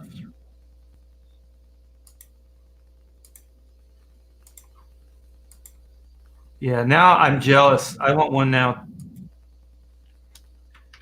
I don't blame you. It's a masterpiece. Yeah, this is a low res. Yeah, nothing's going to be high res, but this is a scene from the movie. Yeah, there it is. He's got his energy drink there. You gotta keep ammo in the guns. You gotta have your vitamin water. Yeah. Oh my gosh. He's got it all on that shelf too, so he's probably just chugging it along. Yeah, stay hydrated. Oh, that's too funny. Maybe that will be our date movie. There you go. Rip Torn. Man, I only saw a few of those episodes of that Gary Shandling show. He had 2 different shows, right? Yeah, he had the one called The Gary Shandling Show. And I can't remember what the other one was called. Is he still with us, or did he pass as well?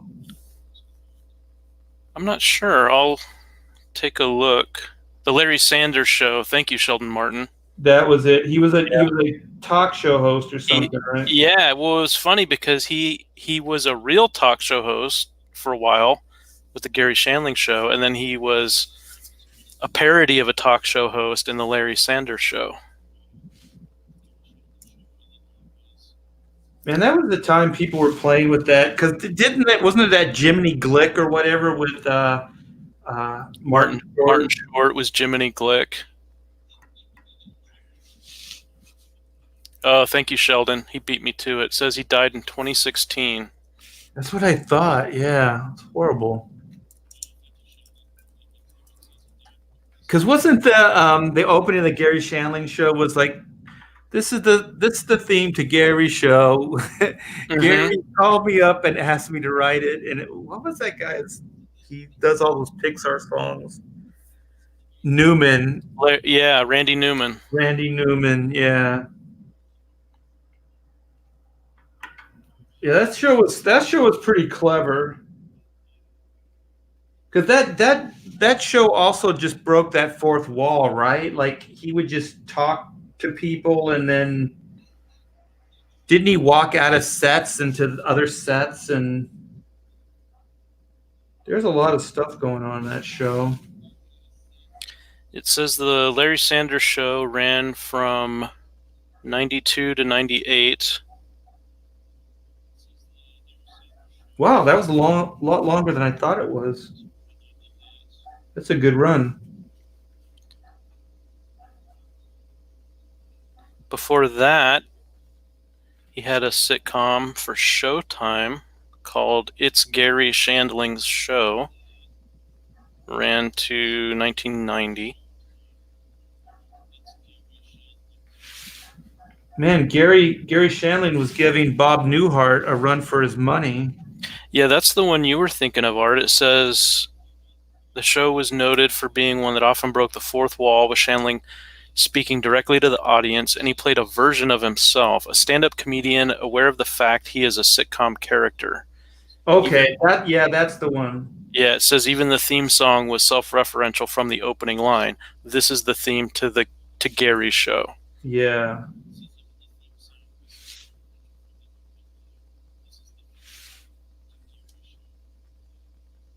And then he became a Marvel villain. Yeah, he sure did. Hell In Hydra. Captain America Winter Soldier. Hell Hydra, Thunderbuns. Hail Hydra. Hell Hydra.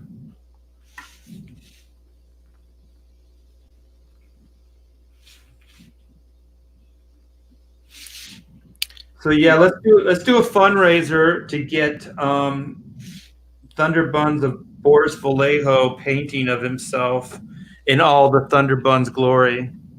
Oh, I would absolutely love that. Could you imagine? And just say, this is sort of what I look like.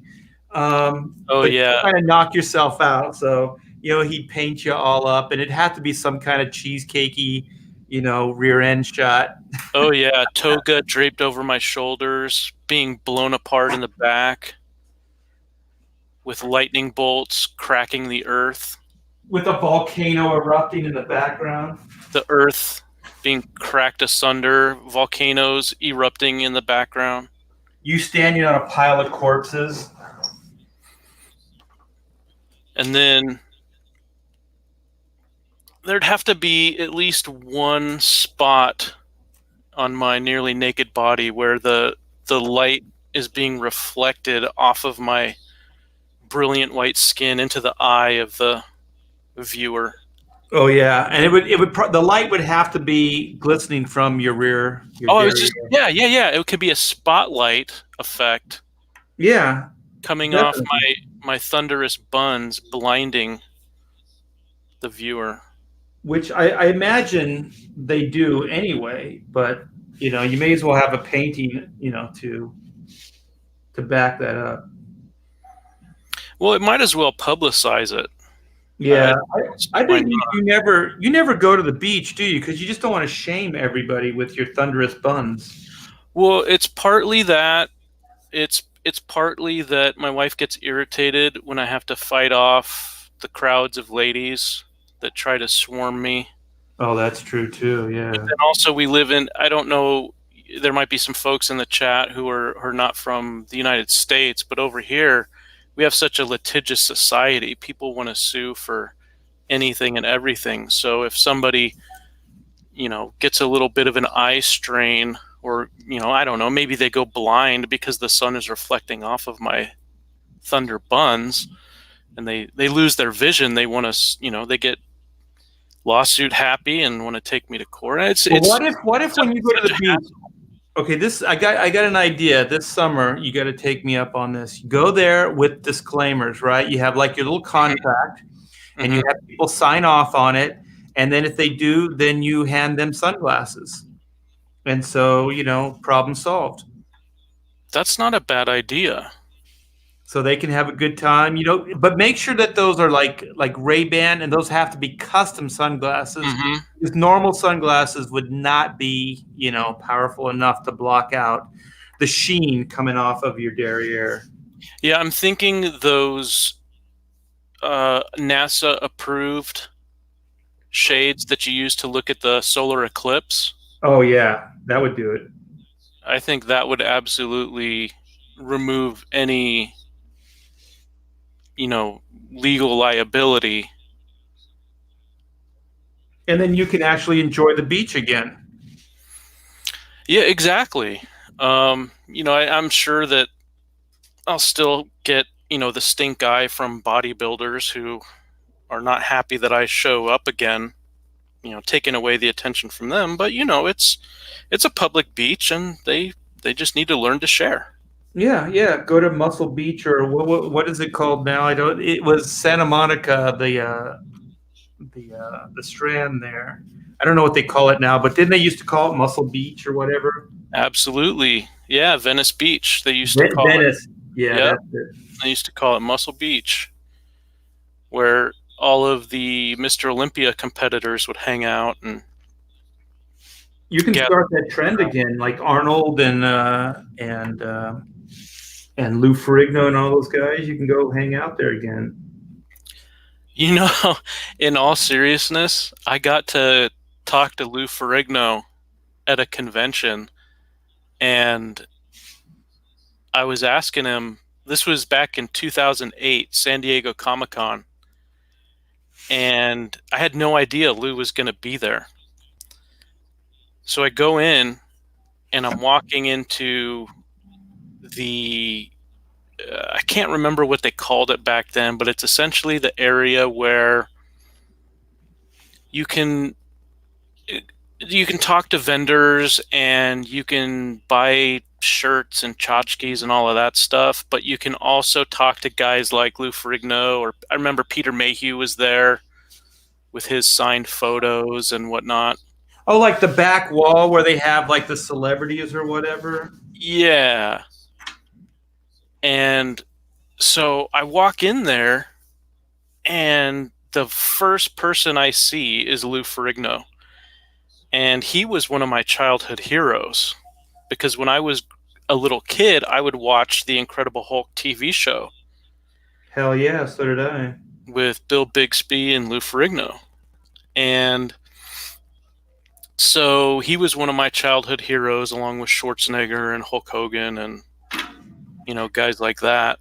And so I walked up to him, and I kid you not, Art. So this was back in 2008. I looked it up later after I got home from the con. He would have been 58 at the time. Okay. His upper arms were as big around as my thighs. Your thunderous thighs? My thunderous thighs. He was still working out at 58. He had never stopped.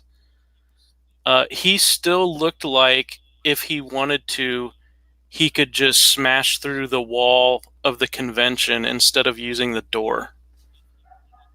And I asked him, how are you able to keep working out, into your late 50s and beyond, when all these other guys are falling apart? I mean, Schwarzenegger had a massive heart attack. If I remember correctly, it was only emergency surgery that saved his life, and he had to have a couple follow-up heart surgeries, and there were other bodybuilders. But those were not steroid related. Oh, I'm sure it had nothing to do with it. Yeah. I'm sure it was probably genetic. Definitely. But Go ahead. So he told me that basically the secret, really, and of course there's always extra curricular activities that those guys can engage in to help themselves out. But what he told me was that he just never stopped working out, and he always, oh, flying saucer's heading out. Take it easy, flying saucer. And Sheldon Martin said the steroids seem to be good for Lou. What he told me, Sorry. yeah. Well, what he told me was that he had continued even when he was out of competition, and when he was between acting gigs, he never stopped working out. He did personal training for a lot of celebrities and rich Hollywood types that work behind the camera and so on. And Right. so he always was in the gym, and he never stopped working out. And he said that he would always stretch to warm up before he started lifting, and then he would stretch to cool down. But the main thing was he just never stopped. And he said that when those bodybuilders, they would try to start and stop, usually it was when they tried to restart again that's when they would get hurt. So he said that he never had any major injuries. Anytime he had an injury, he would take time to take care of it, and then he would work his way back and whatnot. But he was a really nice guy, still enormous. I mean, dude was 6'5". Sitting on a stool, I think he was taller than I was standing up, and I'm 5'10". So he truly was the Hulk. Oh, he absolutely was the Hulk. Yeah. Nice guy, though. How much did he charge you for a photograph? Well, okay, so this was 2008, and if I remember, it was either $20 for a photo, or you could buy his book signed for $25. And then I think he had some deal where if you bought the book and a photo, I think one of them was half off or something like that. So I bought the book and with his autograph in it. And I did not buy the photo because I was on a budget and there was some other people I wanted to try and meet. What was the book? Was it like a autobiography? What was it? You know what? I'll grab it. It's let me try and make sure my mic doesn't pick up too much noise here. It was kind of a cross between a memoir and a workout book. I can just barely reach it here. So I think when I met him, he was working as a sheriff, or he was working with like the Malibu PD or something. Wasn't he? Like, wasn't he a cop or something? He might have worked in the reserves. Or private. Maybe he was a private. He was probably security, I bet. Because I think I'm thinking of that. What was the guy's name? He played the Green Hornet. I think that guy became a Malibu sheriff. I know there was some actor from that time. Okay, Lou Ferrigno's Guide to Personal Power, Bodybuilding, and Fitness. So it's essentially a cross between a memoir and his personal philosophy for working out. To answer your question, not sure. Did he play the Green Hornet or did he play Kato? It was the guy who played the Green Hornet. I can't even remember his real name now. Peyton Holden is saying that Van Williams, I think is his name. Okay. Peyton Holden is saying LA Sheriff's Reserve. That's what I had thought. Was that for Lou? I believe so. Yeah, it was something like that. I think when I met him, though, he was working like private security, but I think he was a cop or something.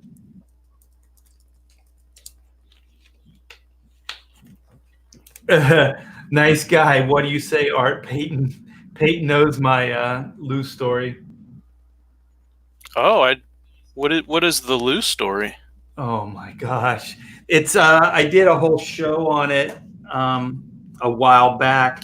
I did a convention, WizardCon I guess they still have those shows, but I signed on to do like a tour, so like multiple cities and stuff like that with Wizard, and so all these different shows I was like VIP at, and so they would also have me do press for them in these different cities, and so this was Austin, Texas. So they had me before the show. I guess it was Saturday morning or what? Maybe it was Friday. I don't remember when it was, but I went to do the show to kind of like promo the convention. Like, well, let me back up. It was called Good Morning Austin, so it was like a morning, show. Wake up, watch, get the news and Yeah. traffic and all that other stuff. And so it was Good Morning Austin.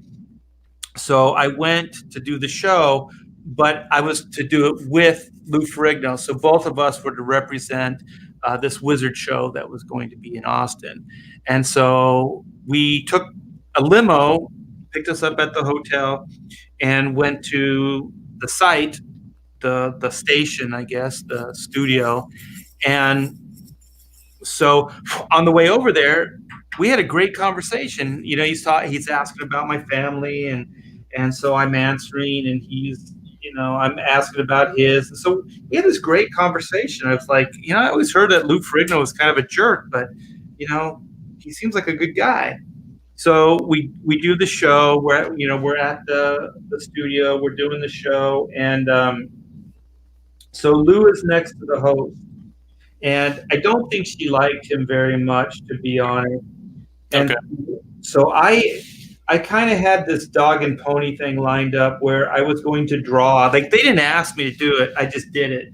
So I was drawing while she was interviewing us and talking about the Wizard Con, and so she just kept asking me more questions.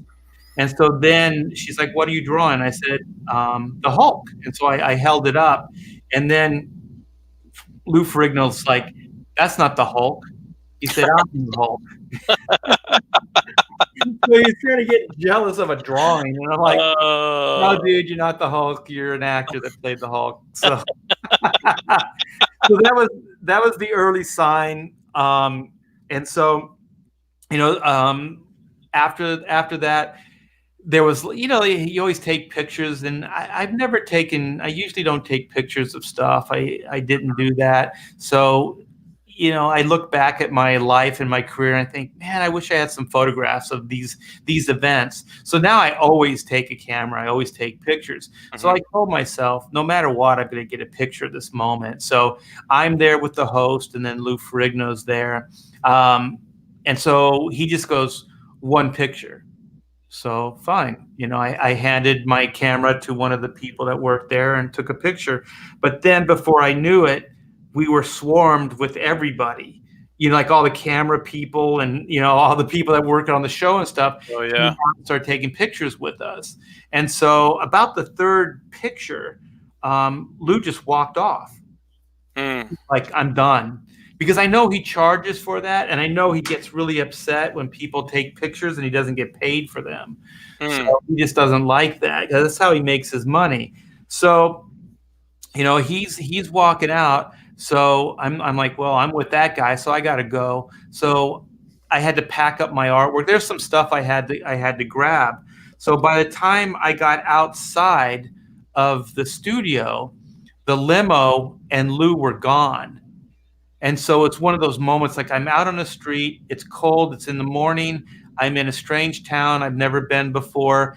And when that door closed, I was like, holy shit, I'm on my own, like, oh no, how am I going to get, where I need to go and all that other stuff.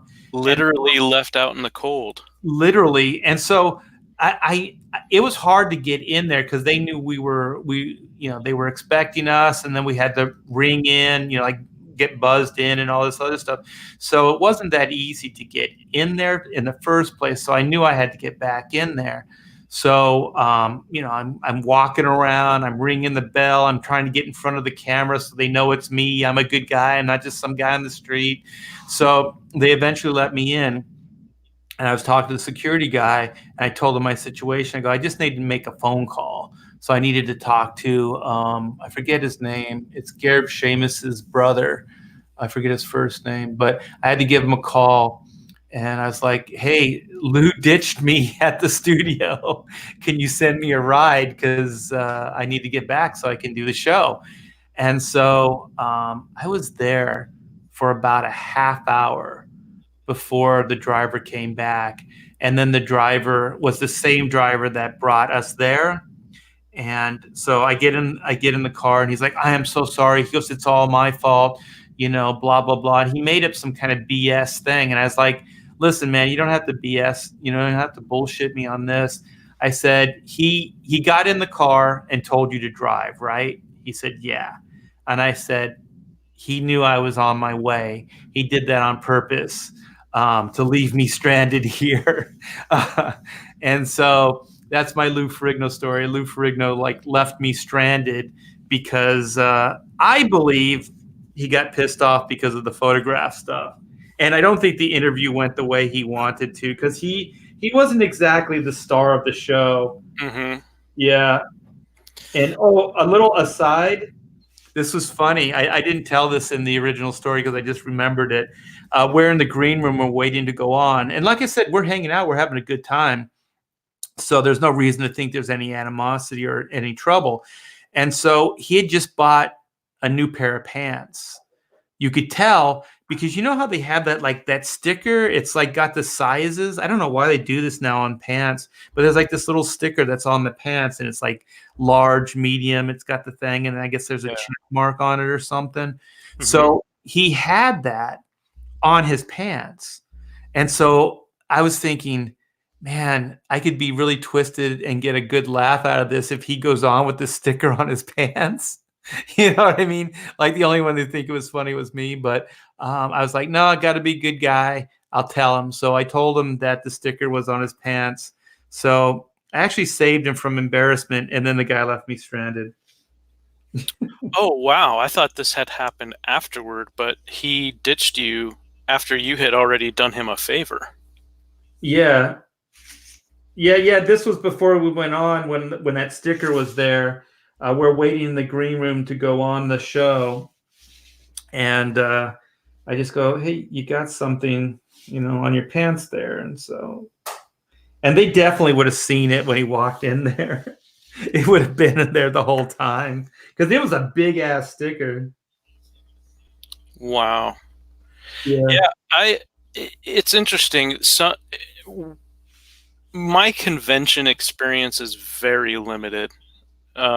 San Diego in 2008 was the only really big con I've ever been to. And I was going really because I was trying to break into the industry, and I had wanted to go to a seminar on basically this entertainment lawyer was doing kind of copyright, trademark, intellectual property, and how you get an agent if you're going to get an agent and that sort of a thing. And so I was there for that, and then to try to meet some people and make some networking connections. But I was also there as a fan and going around and just trying to meet people. Well, Lou Ferrigno was a surprise. I didn't know he was going to be there, but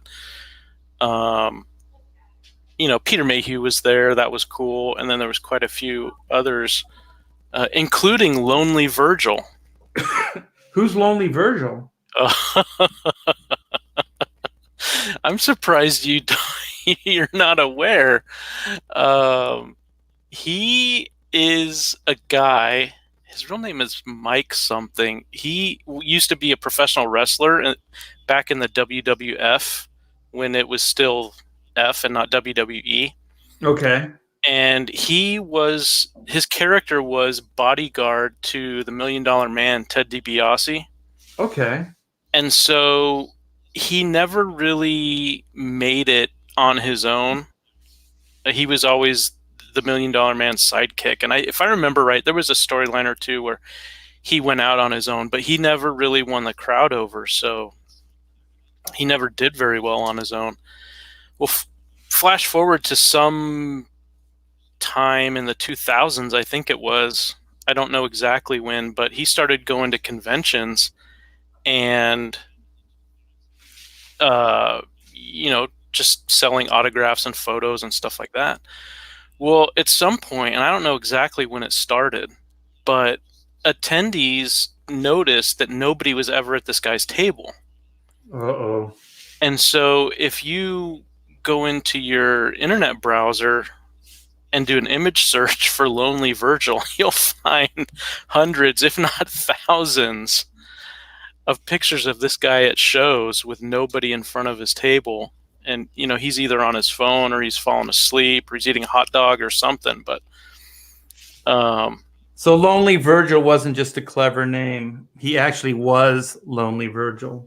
Well, yeah, so his wrestling character's name was Virgil. And then when people started taking pictures of him at shows with nobody around him and posting him online, that's where the Lonely Virgil meme came from. Oh, I thought his wrestler name was Lonely Virgil. No, it was Virgil, but the lonely was added only after he became a meme celebrity, if you will. But so I actually went up to him at the con there back in 2008. This was, I'm pretty sure it was before the Lonely Virgil thing had become popular. And he had these photos, they were prints really, of himself with the $1 Million Man, Ted DiBiase, and Andre the Giant. And when I was a kid, I absolutely loved Andre the Giant. Yeah, Andre's awesome. I loved him as a wrestler. I thought he was great in The Princess Bride. And so there's nobody around Virgil's table, but I see that he's got these photos of him and $1 Million Man and Andre the Giant. So I walked up to him and I said, hey, how much for the photo? And I forget what he told me, but he he said something like, well, blah blah blah, whatever it was, $15, $20 or whatever. He says, but I could sign it for you too. I'm like, oh, okay, well that's worth it. So then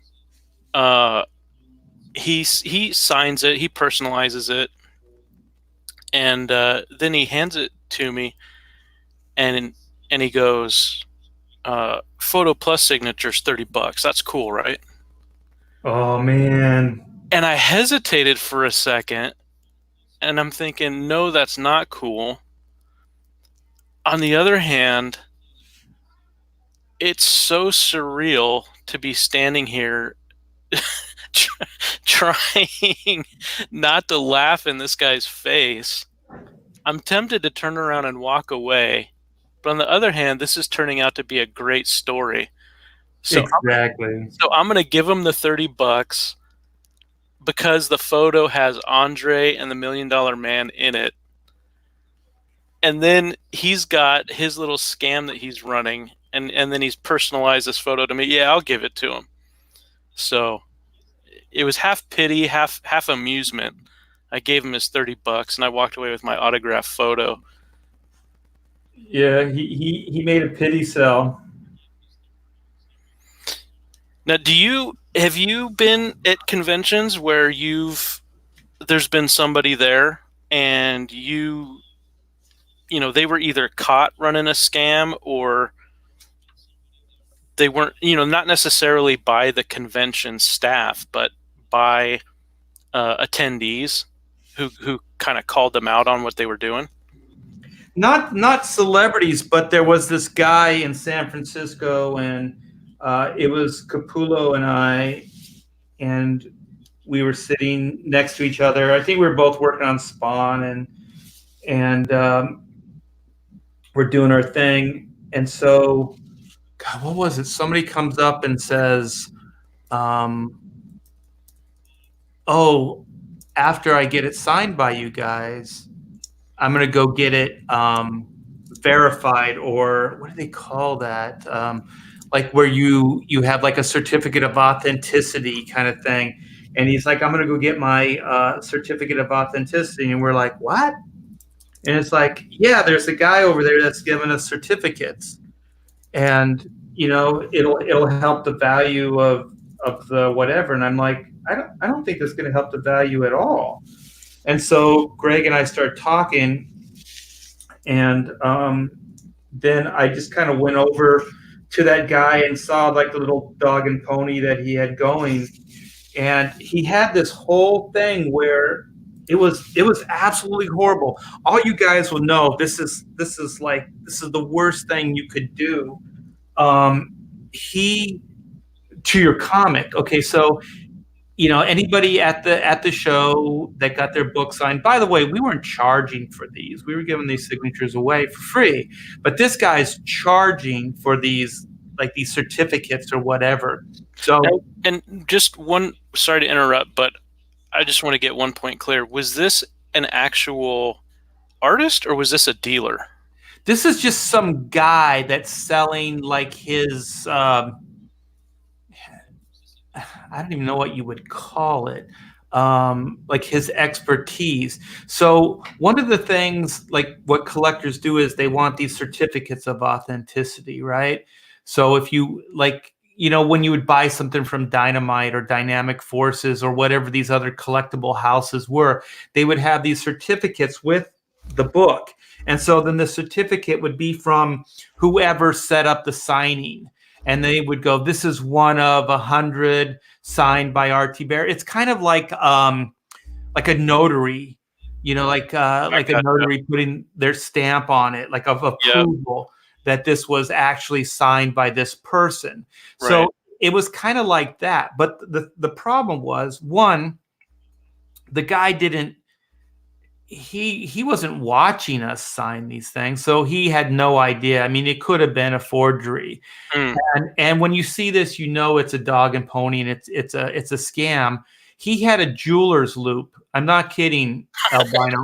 He had a jeweler's loop, and he's got it. He's got it in his eye, and he's kind of looking at the signature, and he's got this whole like drama thing that he's got going out. He's because he's got to earn his money. So he's looking at it and he's scrutinizing it, but he doesn't have like the signature that he's checking it against. Like he doesn't have a master copy or anything. He's just looking at it really intently, right? Like, ooh, I'm looking for all the flaws or whatever, Right. And so then what he would do is, for like $8 or $15 or whatever the hell it was, he would give you a certificate of authenticity, because he'd say, this is absolutely this guy that signed it. And then he stamped your comic book. Oh, no. Yes.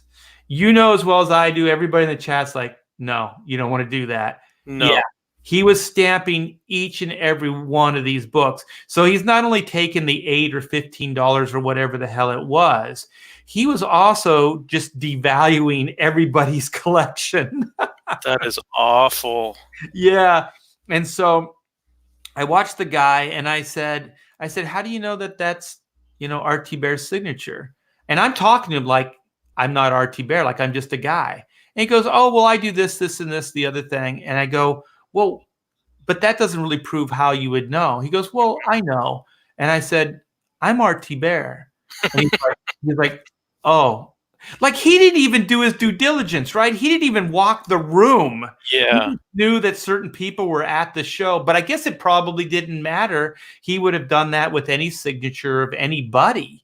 He would have still taken their money. And so then I went to that. This is the only time I've ever done this, because I really felt bad for everybody that was getting there. Because it's not only that he was stealing their money, but he was also devaluing their collectible. Right. He's essentially stealing from them twice. Yeah. And so then I went to the promoter and I told him, and Greg backed me on it. And they shut the guy down. And I learned a valuable lesson. This is the amazing thing, is if you're a weasel, the best thing you can do, like if you're ripping somebody off, is just admit it. because that's Yep. what the guy did. He just they said, "Are you doing this, whatever?" He goes, "Yes." And they said, "I'm very, very sorry." And they said, "Well, you have to leave." But like, if that guy would have protested, you know what I mean? Like, if he would have been like trying to like say, "No, I'm legit. I'm this, that, or the other thing." I think there would have been a problem. They probably would have called the authorities. But since the guy was like, "I'll give the money back," Mhm. and I was ripping them off. Then all of a sudden, it was like no harm, no foul. But all those books, he wasn't going to pay for them, them to get new books and get them signed and all that other stuff. So the Right. damage was still done. Now contrast that guy to the loser from a couple weeks ago who was ripping you off and had an Etsy shop and was selling your work as his work. And when your daughter Amanda called him on it, he, instead of owning up to it and apologizing and maybe trying to make things right through working it out with you, instead he went the opposite direction and went after Amanda. And I can't remember, did he go after you as well, or was he just going after Amanda? I think he went a little bit on me, but mostly on her. Okay. And so he just made things worse for himself. And for those in the chat who didn't happen to catch that stream, basically Art had some prints that he sells through his website, and one of them is a very popular It was a Joker Harley illustration of Joker and Harley Quinn, extremely popular. Unfortunately, quite a few people online have made quite a few dollars by ripping off Art, taking his illustration and then removing his signature digitally and replacing it with their own. In some cases, they change a little bit here or there to try to claim that they're making it a transformative work, but it's really obvious that it's Art's original piece when you put them side by side. And so there was this guy who had an Etsy shop, and he was selling a very, very slight variation of this famous Joker and Harley piece, and selling it as his own. And not only that, he was charging more for his prints than Art charges for the real thing.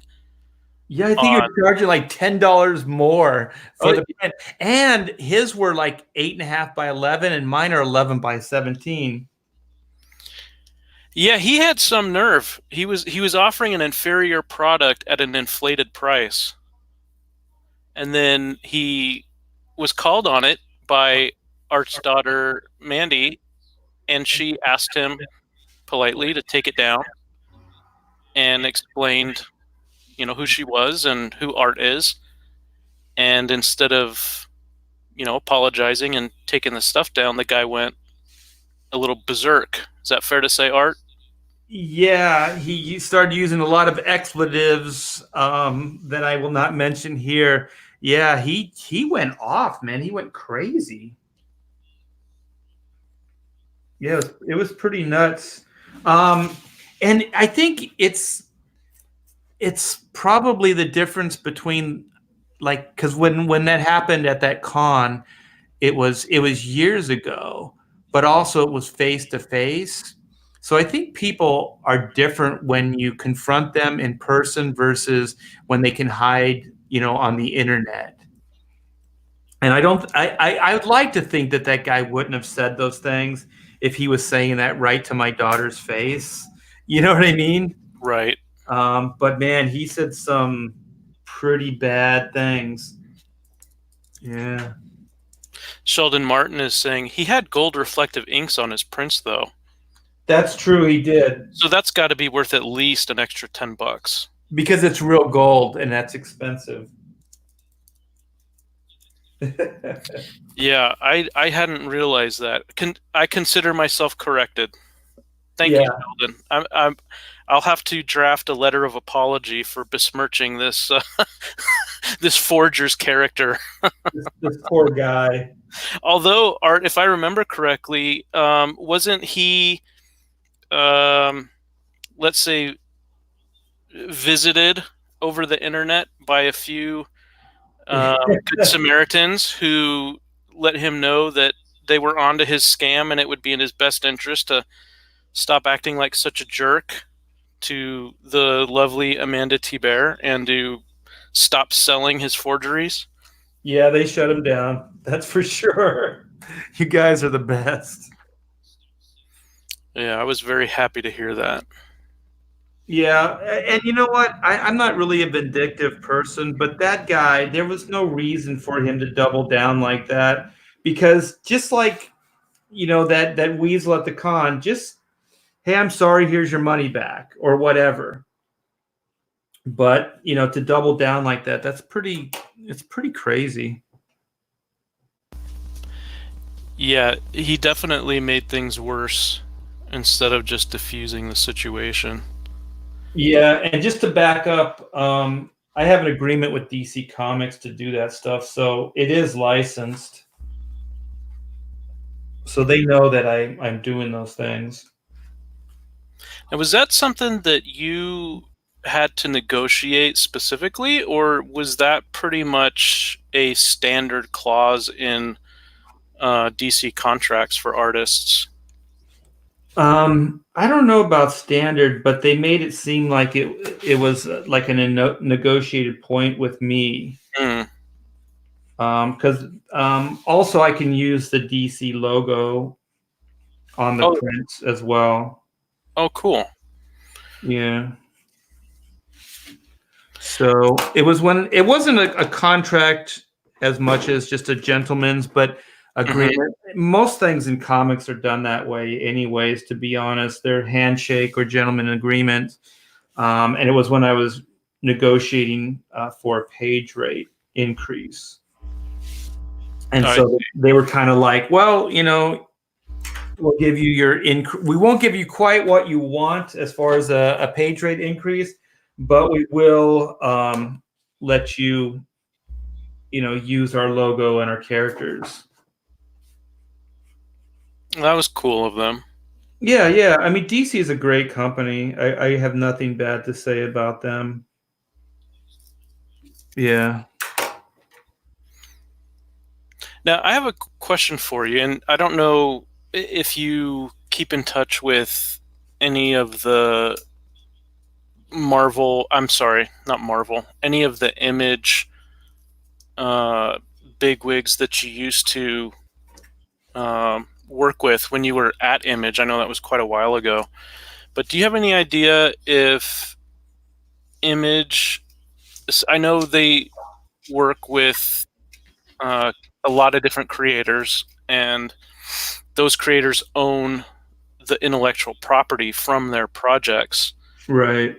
Do you know if those creators, if let's say they're selling prints at a convention, are they allowed to use the Image eye on their stuff?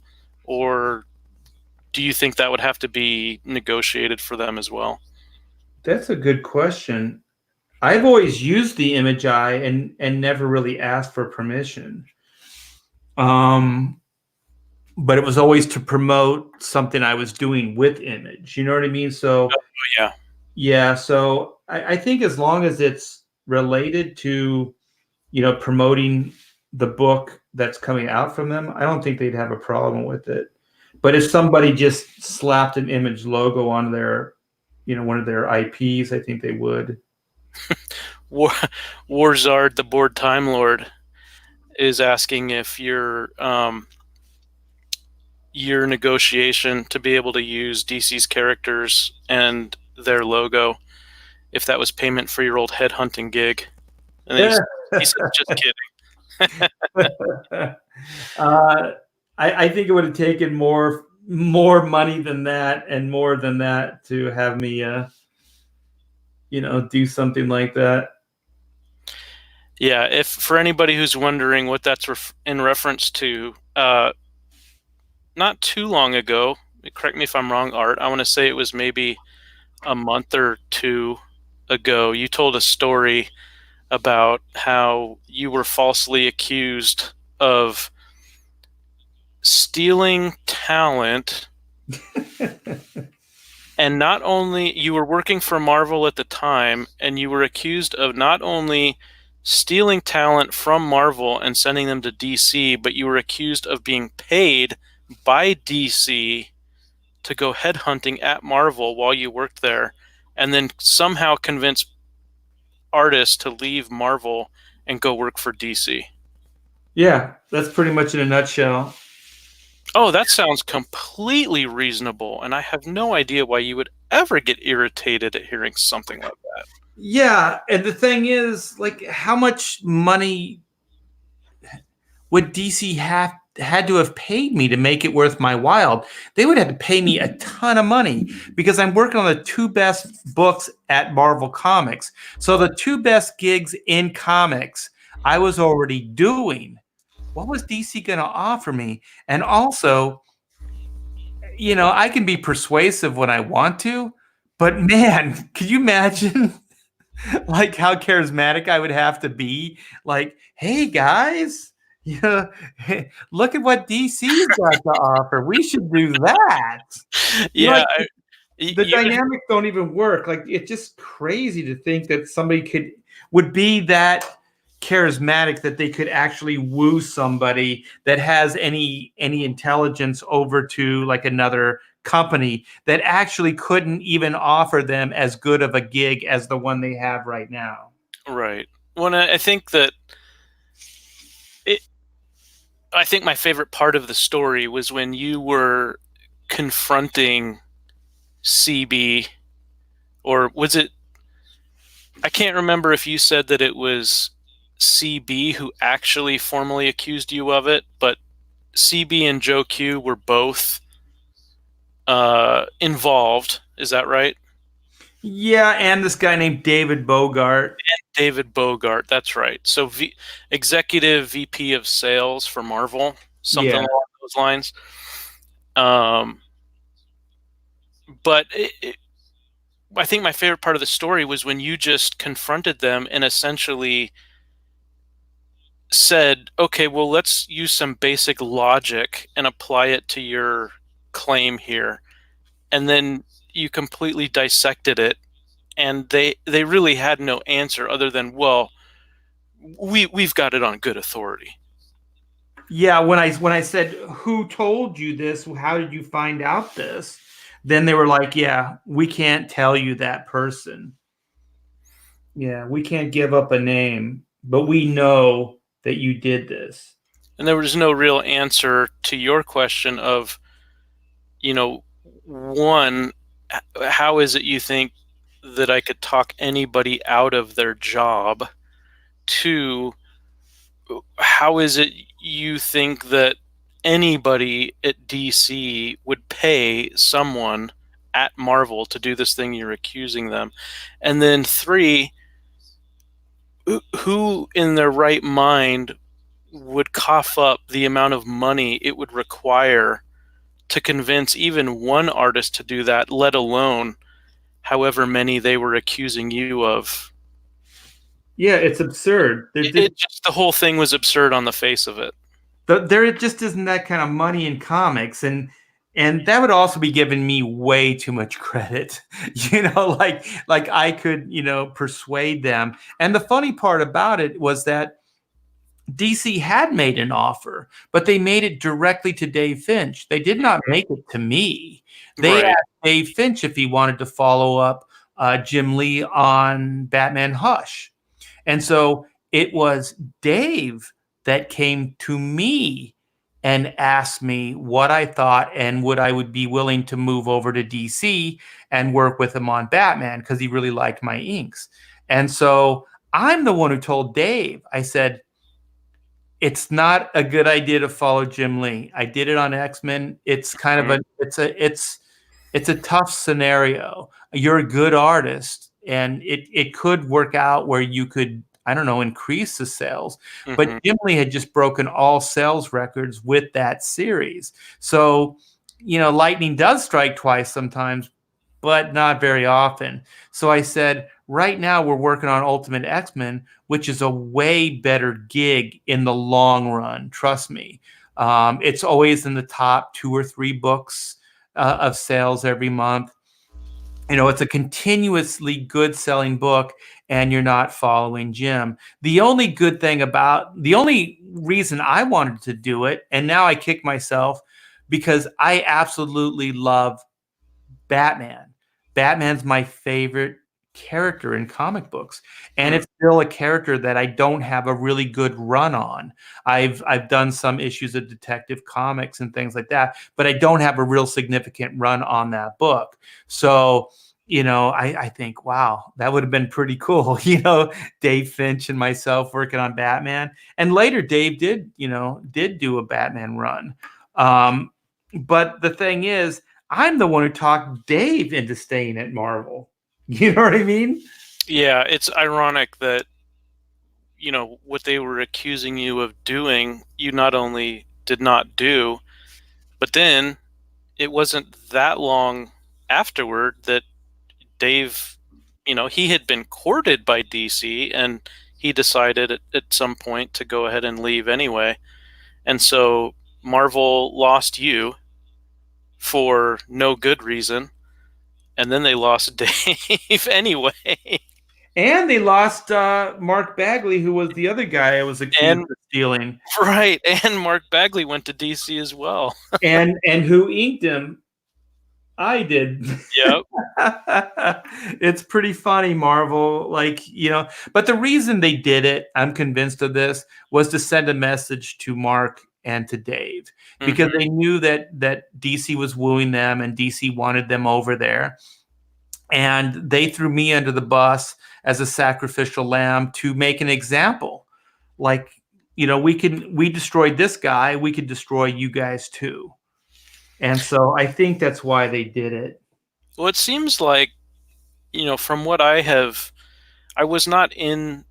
Okay, so I was not in the industry as a creator during the Image Revolution, but I was working in the retail area. So I was working in a comic shop right after it happened. I was a reader, I was a collector long before the Image Revolution, and then when it happened, when those 7 guys walked away from Marvel, right after that happened is when I started working in a shop. And that was one thing.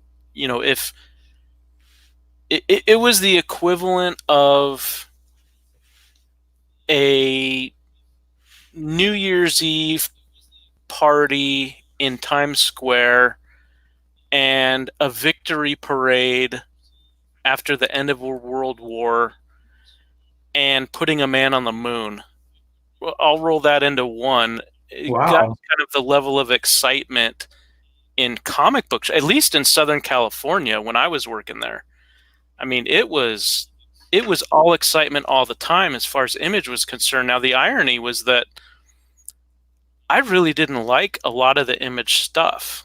I had grown up on Bronze Age comics, stuff from the 70s and 80s. I absolutely loved Neil Adams and John Byrne and George Perez and Jose Luis Garcia Lopez, Walt Simonson. I really was into all of that stuff. And so at the shop, all of the kids and the teens and the guys in their 20s, they were wanting all of the Image stuff. And there were certain things I liked. I thought Spawn was really, looked great. McFarlane, I thought, was awesome on Spider-Man. There was a couple of other things that I thought looked interesting. I thought Dale Keown, what he was doing with Pitt. Yeah, Pitt was awesome. I thought that looked really cool. But I've always been really interested in story, and I've always been obsessed with writing and great writing.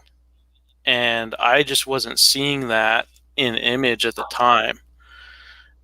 So, as a comic shop employee, I was definitely selling a lot of Image stuff, and I was happy to recommend it to people who were looking for that. But it just wasn't my own personal preference. But Right. the excitement at the time was for that. There was a lot of excitement around the death of Superman on the DC side. And then the reign of the Supermen, that whole event where you had 4 different quote unquote versions of Superman. And then eventually when they brought him back for real, there was a lot of excitement around that. But for the most part, nothing that Marvel was doing could really compare to the level of excitement that was generated by Image in the shops. And I mean just the regular week to week, month to month Image books that were coming out. Yeah. So, in terms of excitement, it was all some at DC, but most of it was Image. And so, when I think back to the way Marvel treated you specifically and the way they treated some of their other artists, I think honestly a lot of it was they got really, really scared when the Image founders left. I think it rocked their world, and they basically, at an executive level, I think they must have said, whatever happens in the future, we have to prevent this from ever happening again. Yeah. And we've seen through the way that they deal with their freelancers, a lot of what they do, in my opinion, I won't presume to speak on your behalf or any other pro, but just as a longtime customer and someone who worked in the retail part of the industry for a little while, we saw at the retail level that Marvel was desperately trying to get in on some of that Image excitement, but they were trying and failing repeatedly. And so when I hear stories like yours about, being accused of, you're working at Marvel on the 2 biggest books, period, and you're being accused of being an undercover DC headhunter. I just think it's the Cold War, man. I was a double agent. I just think that stuff had to have come from, fear and suspicion and paranoia, in general. And then I think in cases like what happened with you, I'm sure that there was some personal bias involved at times where freelancers were run out of Marvel. But I think just in general, there was this sense of paranoia that lasted for a really long time. And I guess some people would argue it still exists. I can't really speak to that because I haven't worked in retail since the mid-90s, but yeah, it wouldn't surprise me if some form of that continued up to this day, because every once in a while I'll see Marvel do something where it seems like they're having the image PTSD from the Image revolution. Yeah, I wouldn't call you a liar on that. I think you're right. But the problem is, in a professional world and in a professional way, they could have remedied that very easily. And they did later. Or maybe it was before that. Just give exclusive contracts. Just, if you're worried about losing anybody, you're worried about losing Dave Finch or Mark Bagley, just hire them and get them to sign an exclusive. Give them money and a reason to be exclusive to you. And then you don't have to worry, at least for the duration of that contract, you don't have to worry about losing them. And if they do, they're in breach of contract. So then, ethically and, morally, you're covered there. But to expect somebody to have exclusivity and loyalty to the degree that they were expecting from a freelancer it's unreasonable. You know, if you want exclusivity, you have to pay for it. Yep. It's that simple. And they could have solved the problem. They could have easily solved the problem. And I know that when the Image Marvel thing was, when they were in direct competition, there was more of a rivalry. Like Joe Mad and some of those guys, they had exclusive contracts. Yeah, I for those in the chat who may not be aware, I have talked with Art offline previous to this live stream, and I've let him know that I've been working on putting together a publishing company for a while now, and I'll be launching it with a brand new superhero universe. And one of the things that I've been doing. Wait, I got to tell them though. What Albino's doing is he's going to steal all the talent directly from Marvel, and I'm going to show him how to do it because I still have, all my notes and stuff. So, but the irony is that I'm not even getting paid to do it. I'm just doing it for fun.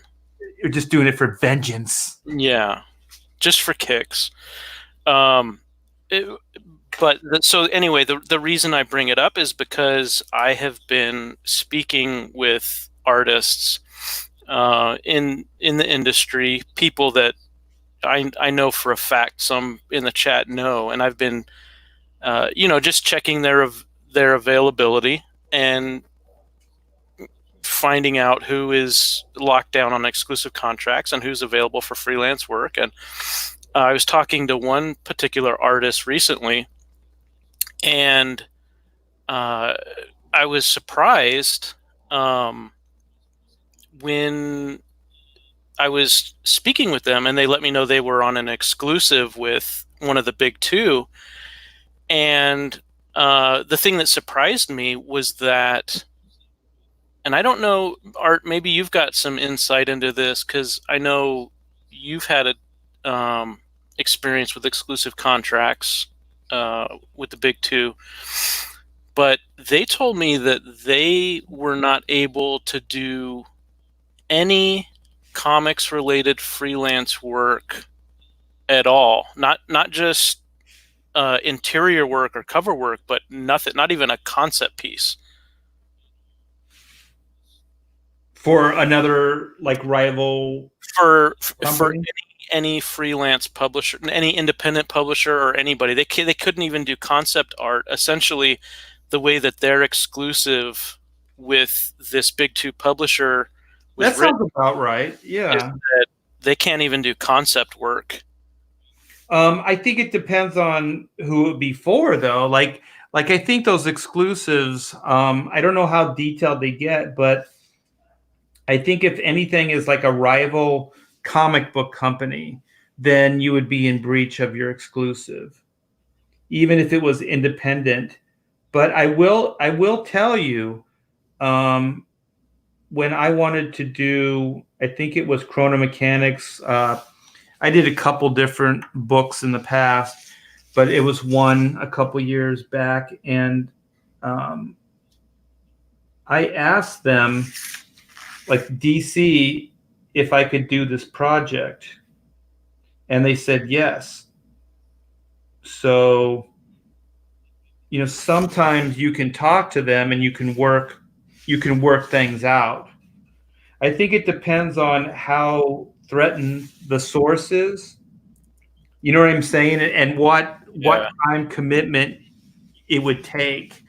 So they obviously knew that I was a professional. I had years involved. I could do multi-projects at the same time, so, they said, yeah, it would be no problem.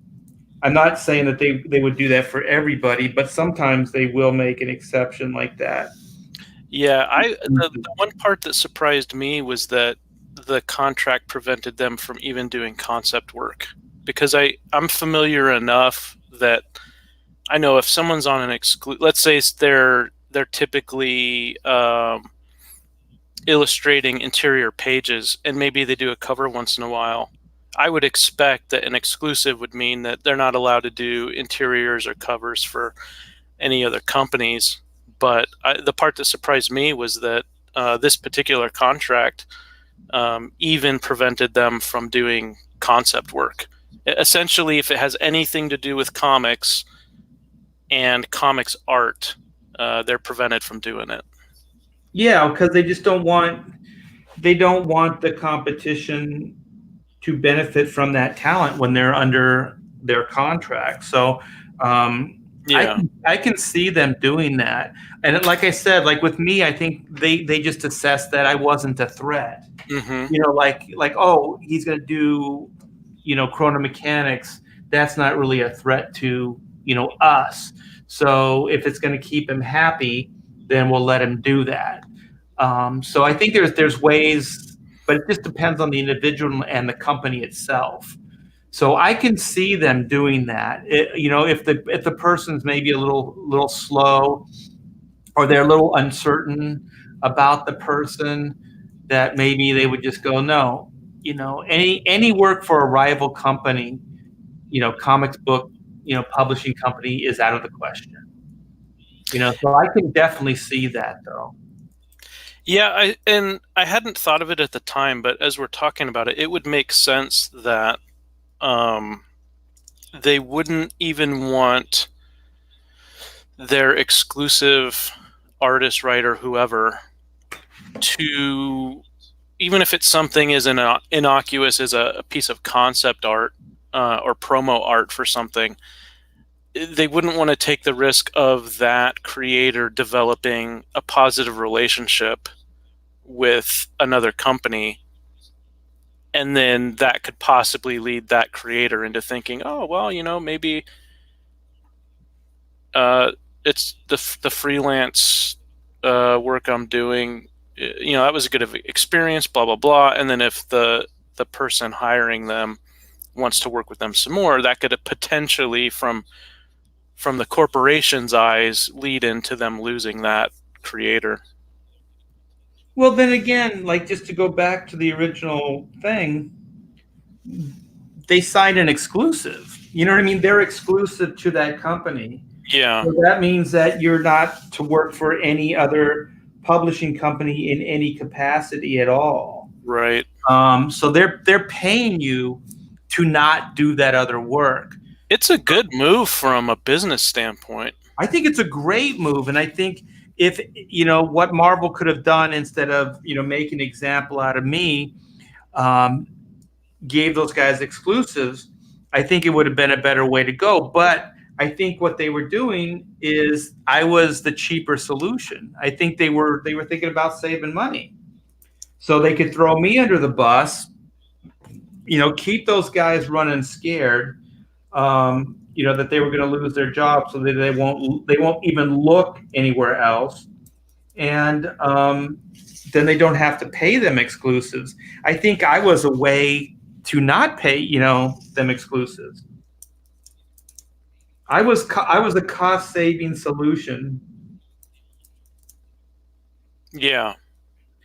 but not a moral one, not a good business practice one. Right. Purely from an accounting perspective. Yeah, just from a shameless, you know, money crunching, you know, soulless corporation point of view. Yeah. I mean, at the end of the day, it's really hard to understand sometimes as a reader or a retailer what the thought process is behind what some of these publishers are doing at any given time. But one of the things that they have to balance is trying to do creative work while at the same time answering to the big bosses who are answering to the shareholders, and they don't care about the creativity aspect of it. They just want, you know, dollar signs. The bottom line, yeah.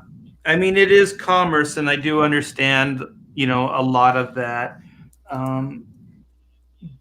But, you know, there has to be some kind of loyalty and some kind of humanity that it's filtered through as well. Because I don't really like that that bullshit line that it's only business. Like you can screw somebody over and then you can just hide behind, oh, it's only business. You know, it's nothing personal. Well, you just destroyed my life. I'm not supposed to take that personal. Right. You told me I'll never work there again. I'm not supposed to take that personal. You know? Yeah, it's convenient how that line gets trotted out when they're not on the receiving end of it. Yeah. All of a sudden, it's not personal. It's business. It's so funny because in this industry, it's very small. So most people, if you're in it long enough, you know everybody, and you've probably worked for most people or with them over years. And it's kind of a weird, like there's a friendship, but there's also this business side. You know what I mean? There's like we're competing against each other, but we're also friends. You're my boss, but we're friends. You know what I mean? Like there's this weird kind of thing that's happening there. And there's people that are exceptionally cool, and there are some people that they'll use that friendship as a way to screw you, you know, or to use your, you know, your private information that you shared with them because you thought they were your friend, and then they use that against you. One of the coolest people I know that sometimes you know people in Comics Geek give him a hard time, but like Dan Panosian. At a time, we were really close. I still think of him as a really good friend. Mhm. I know if I was ever in trouble, you know, he'd be there for me and vice versa. But there's one thing, we were working close together. We were working on a lot of the same books together. We Yeah. worked out of the same studio at times together. So there was a lot of like for maybe 5 or 6 years or so, there was a lot of like we were working in unison. But we had this thing, and we never ever even talked about it. We never competed against the other. We never threw the other under a bus for a job. We never did any of those things. And if anything, if I couldn't do the job, I would recommend Dan. Or if Dan couldn't do the job, he would recommend me. So we almost became each other's like PR agents. You know what I mean? So Yeah. we kept a lot of the work between us, actually. And then if he got into a deadline jam, I would come and I'd help him out, uncredited, and he would do the same for me. So he was probably the coolest person that I was in direct competition with, but was like thick as thieves. You know what I mean? Like I was really close to him. And I think Greg Capullo is one of those guys as well. There's been a few friendships and relationships like I've had professional and friendships with that I could actually say that I would trust them in that capacity to be a friend, like a good close friend, and to not screw me in a business dealing. Yeah, I in a quote unquote previous life, I used to work in big business, and there were a lot of work acquaintances, but very few friends.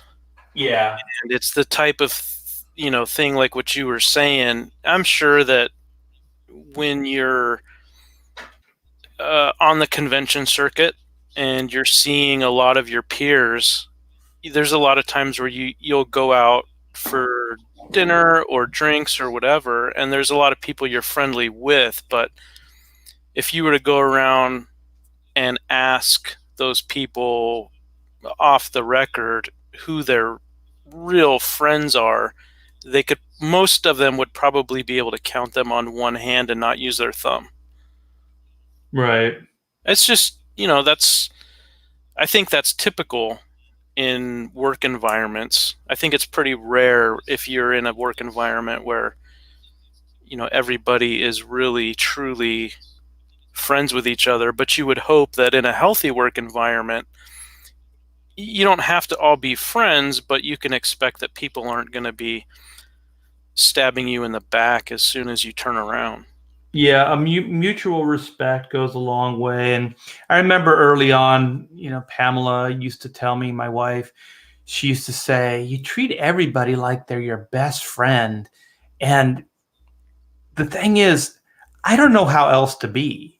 You know what I mean? Like I was just talking, at the beginning of the stream where Michael from Skits was saying, he's saying, you know, I only, if I get paid this amount, that's how much work I put in. Like I gauge my time, and he does all those, kind of professional minded freelance things. And I remember, talking to friends early on, artist friends, and they go, you work too hard. You put everything into every page, even if they're not paying you that much. And I tell them, I don't know how else to do it. This isn't even hyperbole. I just don't know how else to do it. Like I'm either all in or I'm not. In a friendship thing, I'm the same way. I'm either all in or I'm not, because I just don't like that middle ground thing. You know what I mean? Like I don't like second guessing people's actions. I don't like, having to be cynical about like, why is this guy doing this thing, or why, is this happening? If they're not my friend, that's fine. I don't have a problem with that, but I don't want to think about my friends like that, or people I consider my friends. And with my job, the reason I'm as far along as I am, 35 going on 36 years in the business, is because I don't know how to take shortcuts. I don't really know how to do it any other way. I'm like I said, I'm either all in or I'm all out. I just don't do the job. So that's kind of the thing with me, and it's just, maybe it's just how I'm wired, or it's a personality thing. Because I know that some people can, have a personal, private, acquaintanceship. Like they can have all these different types of relationships, and on some level, I can as well. But if I consider you a friend, I'm all in. Yeah, I'm the same way. When I was working in the corporate world, there were times where, we would get, we do these team building trips and stuff that the company paid for, and it was cool to be away from the office and do stuff as a group. But I don't know if those ever really fostered the sort of camaraderie or team chemistry that the bosses were hoping they would. Really, it was, if that ever happened, it was standing around the water cooler, before work started or after work was over, or stuff like that. And it's putting in time one-on-one, establishing trust, and then over time, keeping that trust. Exactly. Yeah. And I think sometimes it just comes down to chemistry. So you just kind of, you just kind of gravitate over to people, like-minded people. You have chemistry. This reason why you seek out that person. Sometimes you don't even know why. You can't comprehend. You can't figure it out, but you just are, and then you turn into friends. Like you said, at the water cooler or whatever. But as a corporate mandate, like I'm going to have this function, and then we're all going to get along. Like that's kind of a contrivance and an artificial, way. I mean, it's good natured and it's a kind of a good idea. I want everybody to be friends and things, but the reality behind that is, it's probably, more often than not doesn't work. Yeah, well, it's kind of like the whole Comicsgate thing over the last couple of years, where it started out where there's a bunch of people, and I mean thousands upon thousands of people, who essentially were loosely allied through a common purpose, which was, we really don't want to see the comic book industry go down in flames. And if there's anything we can do about it, we'd really like to. Yeah.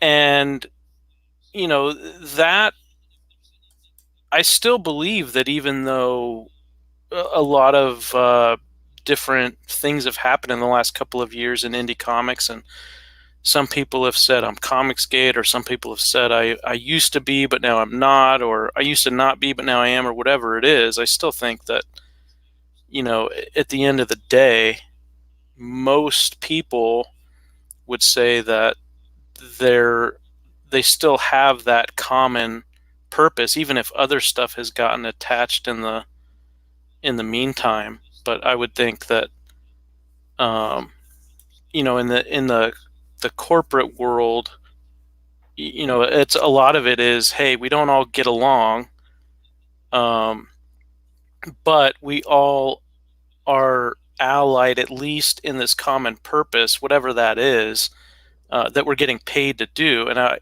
kind of translating that into the indie comic scene, I wish that there was a lot more of this idea of we don't all have to get along, but if we at least didn't go after each other, because we all want to see the comic book industry healthy and thriving again. If we don't get along, let's at least agree to leave each other alone. Yeah, because it's all interconnected. Because if Marvel does well, we do well. If DC does well, then we do well. Like, that's the thing, is if you have a healthy um, industry, then everybody can do well. Like Image did well in the day, but so did Marvel and DC. Mm-hmm. It wasn't just like, oh, only Image did. The entire comics industry boomed, and so did you retailers. They were retail stores opening like every other day when the boom was hitting. So there was a lot of growth and prosperity for everybody, not just some people, but for everybody. And so that's kind of the ideal place to be. So I don't want to see anybody do poorly. I don't want to see anybody put out of business. I don't want to see any of those things happen. I love the industry. I love the entire industry. Mm-hmm. Problem with individuals at times, but I love the industry. I love the people that buy books. I love the people that do the comic books. I could do a lot of other things and make more money, but the reason at the end of the day is because I like the lifestyle and I like the people I get to hang out with every day. You know what I mean? Like, how Yeah. many people can say that in their day-to-day life? Well, I can. And so I get a lot more out of this than just the paycheck.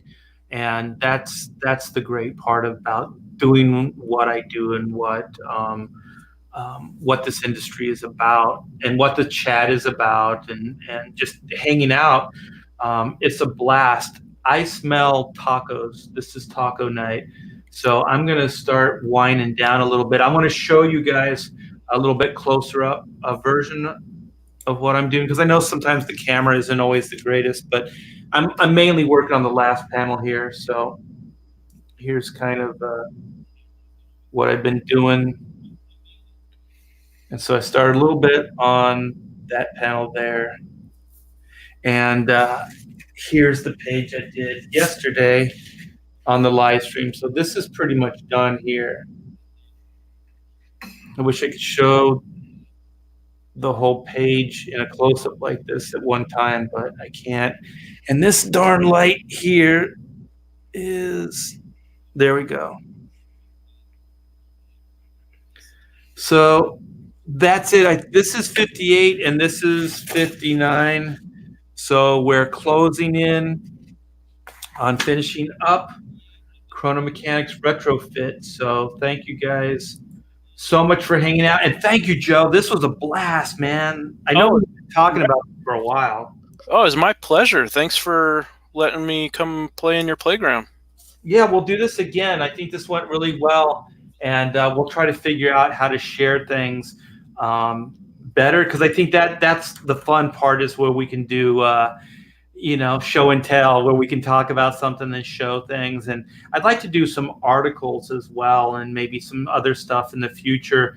And if you guys don't know, Joe is putting together a comic book property that it's kind of like the entire Marvel universe kind of idea, right? The Bronze Age kind of Yeah, it's a brand new superhero universe, capes and cowls and everything else, but it's inspired by what I consider to be the best elements of Bronze Age comic storytelling. So for people in the chat, essentially you can think of from the 70s through the 80s, and I also kind of put some of the late 80s, early 90s stuff in this category.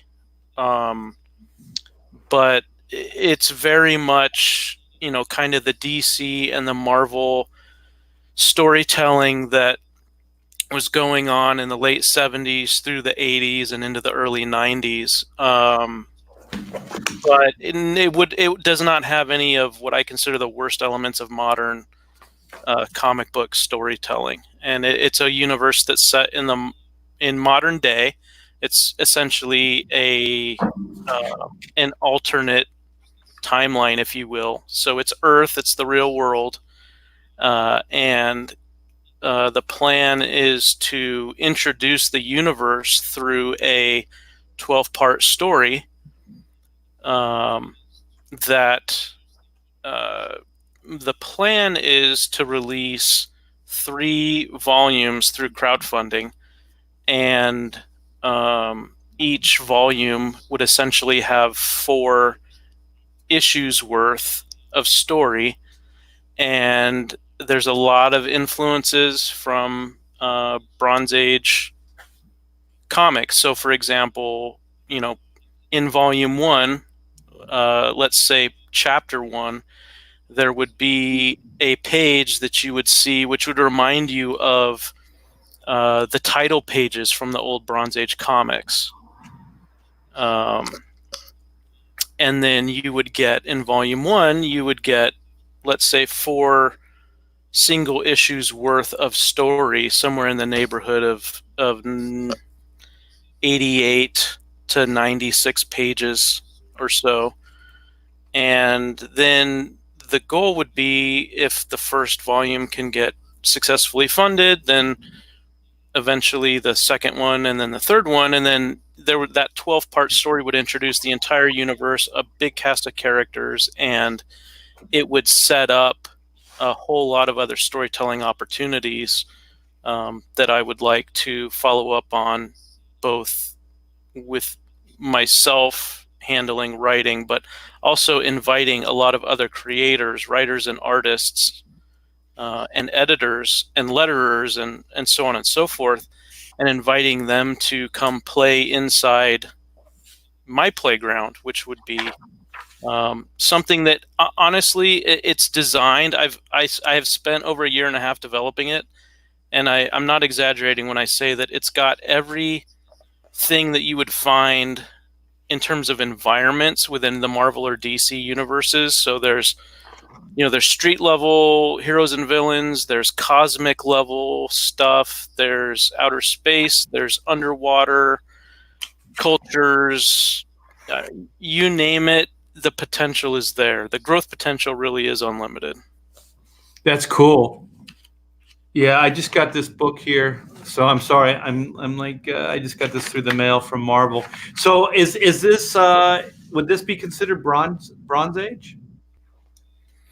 Are you able to blow that up there so we can see what you're looking at? I can. Let me see.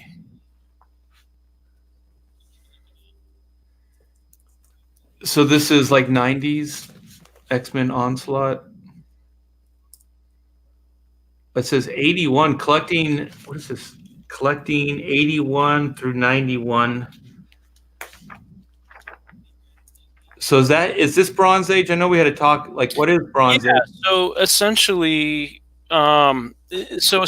most people consider Bronze Age would be from like around 71 ish up through 85 ish. But then there are other people who would say it's 70, 71 up through the late 80s, more like 88. Okay. And there are other people who will say it's through 91. It's up until the day that the Image guys walked out of Marvel. And then they would say that that ended the Bronze Age, and the creation of Image was the beginning of what we used to call the Modern Age. And then now there's a lot of people who would call it the Iron Age, or there's another name I've heard people use. I can't remember it off the top. I think it's this one right here. The Plastic Age. The age of plastic. Yeah. So now we're in a completely different era, right? Or age. So now it's you said it's the Iron Age. Is that?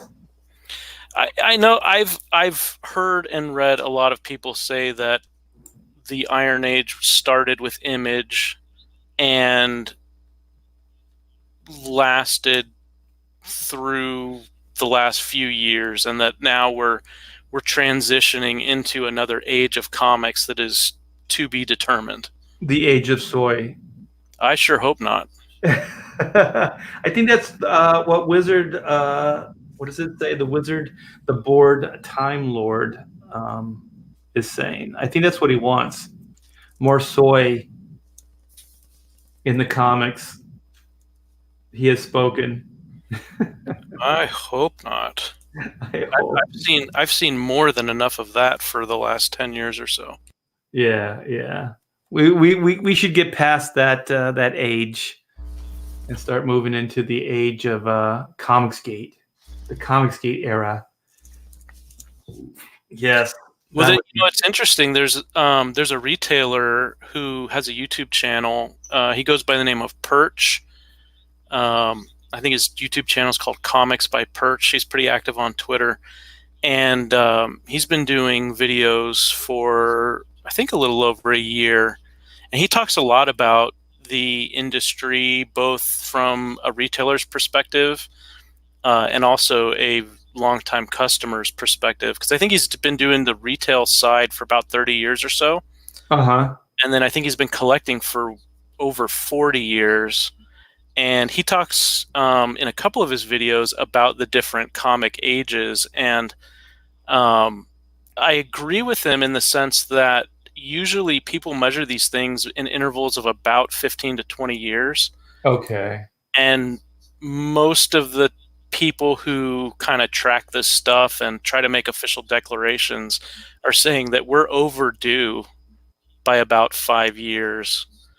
And so both Perch and a few others that I've talked with, and I myself, I think that we're on the precipice of an enormous change that's going to happen to the industry. It's not just because of sales numbers the way they've been for the last 5 to 6 years, but it's also there's been a technological revolution that was started with the popularization of the internet, but the way that social media has changed things,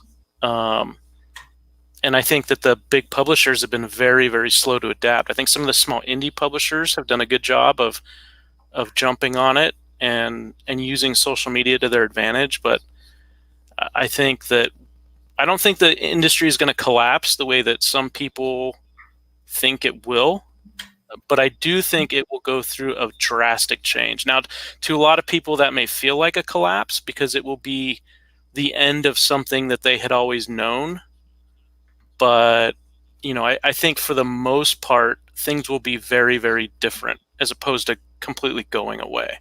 I agree. I've been working in this industry for a long time now.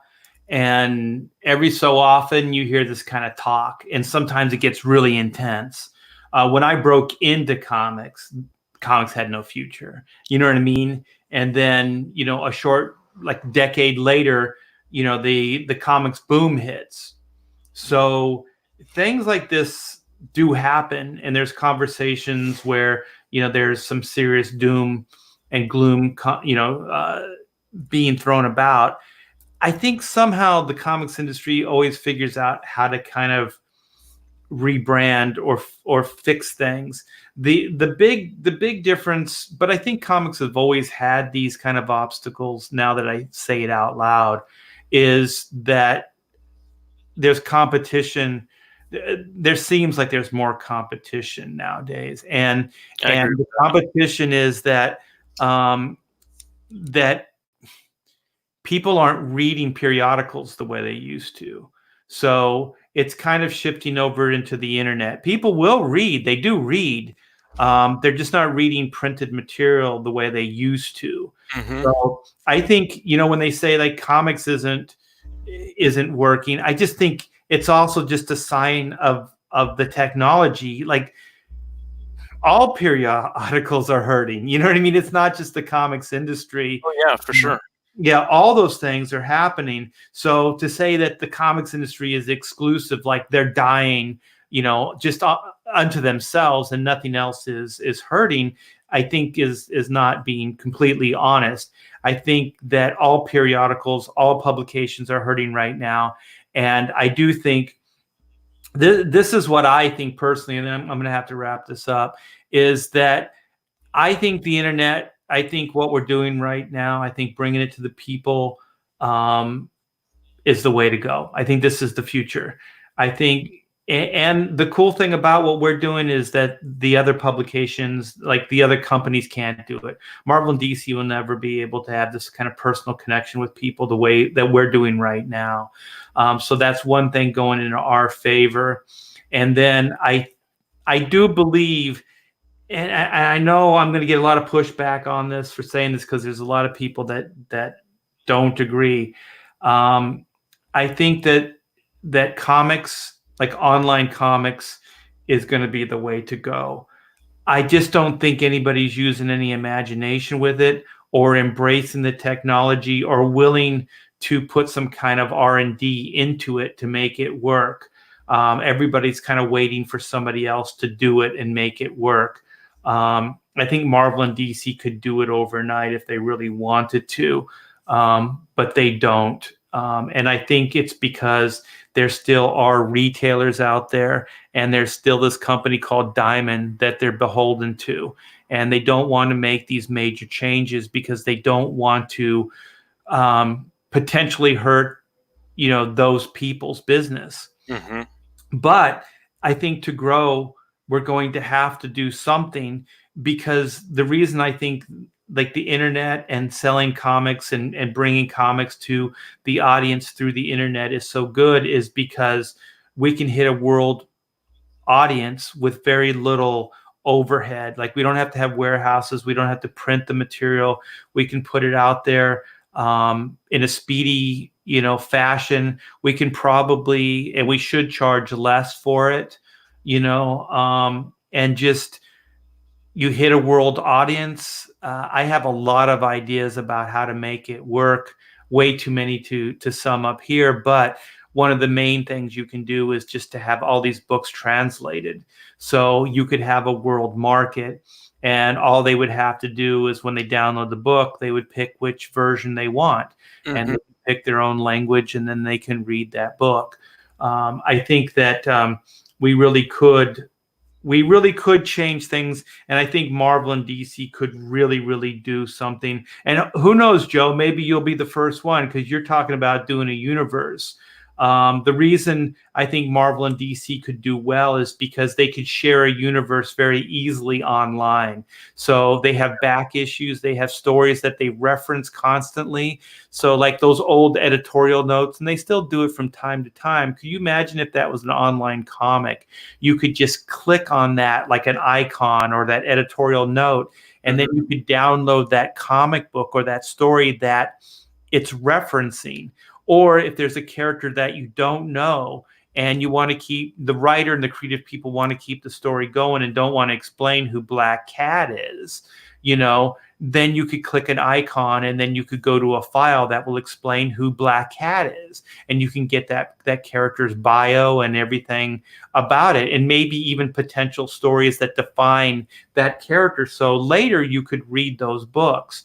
So I think what the internet can do and what these things can do is you can cross-reference things in in a way quicker, more efficient way than you can when we were kids buying comics. Because if you're reading a comic book and it referenced another book, well, you had to go to the store, you had to look for it, you had to find it, you had to buy it. There was a lot of obstacles and things that you had to go through to get that story. But could you imagine if you could just read it? Like, you didn't know it existed until you're reading the story proper that you're reading. And then it's like, oh, and guess what? There's more in these other books, these other stories. And then you can just pay your dollar, download it, and then you can still read it. God, you talk about binge reading? Holy shit, man. You could binge read all day. Yeah, and for old guys like us who were in comic shops when the comic shop boom hit, which really was the early to mid 80s and into the 90s until the industry it went through what was almost a total collapse. For those in the chat who aren't aware, the mid 90s, yeah, like right around from the signs were there in 95, but the real hard economic crunch came around 96 to 98, and then the industry was trying to pick up the pieces from about 98 to 2000. But for old guys like us who, a lot of the fun was we would find something, let's say on a spinner rack at a drugstore, and we would read an issue, and then we could go to a comic shop to find out what happened before and who were these other characters that were guest starring in the issue. And part of the fun was, going on the hunt to find all that stuff. But, for today's kids who are going to be the future of tomorrow's industry as readers, as well as pros and retailers and etc. But as readers, there's so many people today, especially kids who don't have access to comic shops. And if they're going to read anything, like you were saying, art, it's almost certainly going to be in some digital format. And so I think it's really incumbent upon today's pros and aspiring pros to figure out how to get that same kind of excitement that we had, whether we were in the late 70s or in the 80s when comic shops really were booming, and then into the 90s. And some people, to be fair, that some people still get to have that experience today because they have a shop that they can get to, and that it's well stocked, it's clean.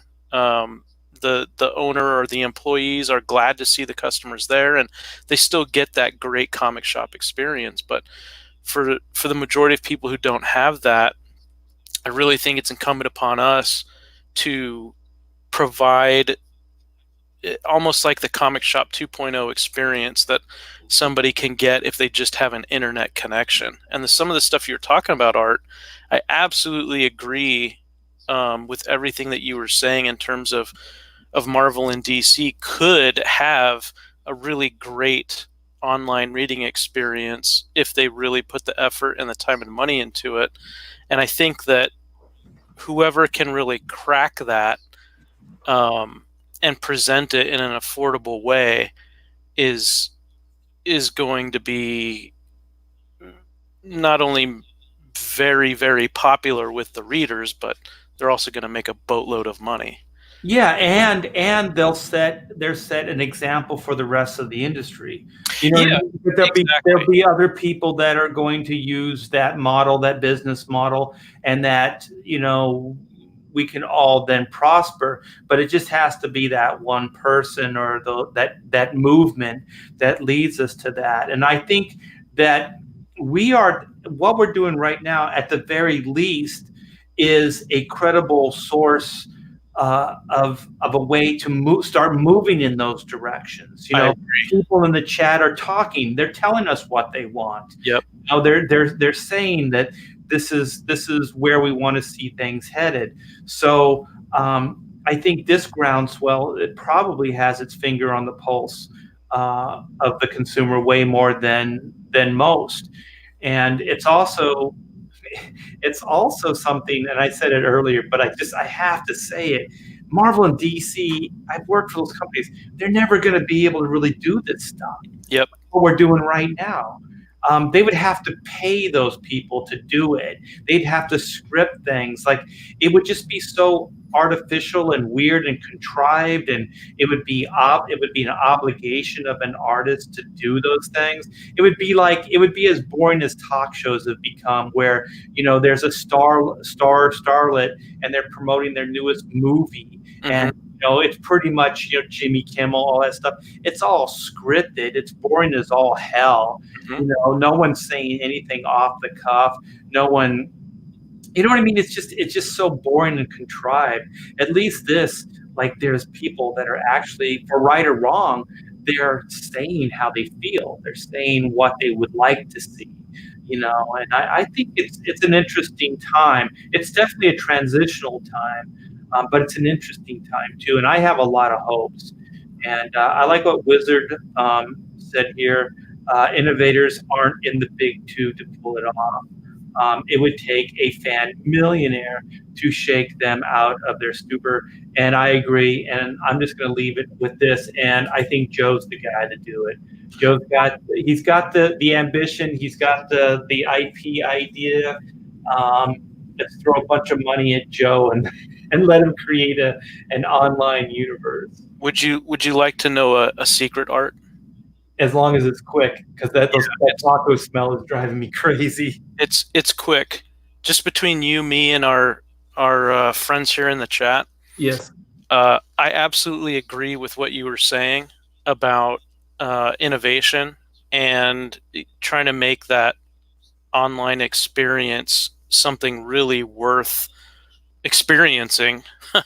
And I have been doing research in how to do that, and along with launching a publishing company with a new very, very large superhero universe, I've also been looking into ways to innovate in the areas of distribution and through digital and online stuff. And I'm talking with programmers and web developers, and it's absolutely, in my opinion, essential that we take the same kind of energy and excitement that backers are showing for crowdfunded books, original work, original stories, and quite frankly, engaging and entertaining and interesting creators who like hanging out with the backers of their work, and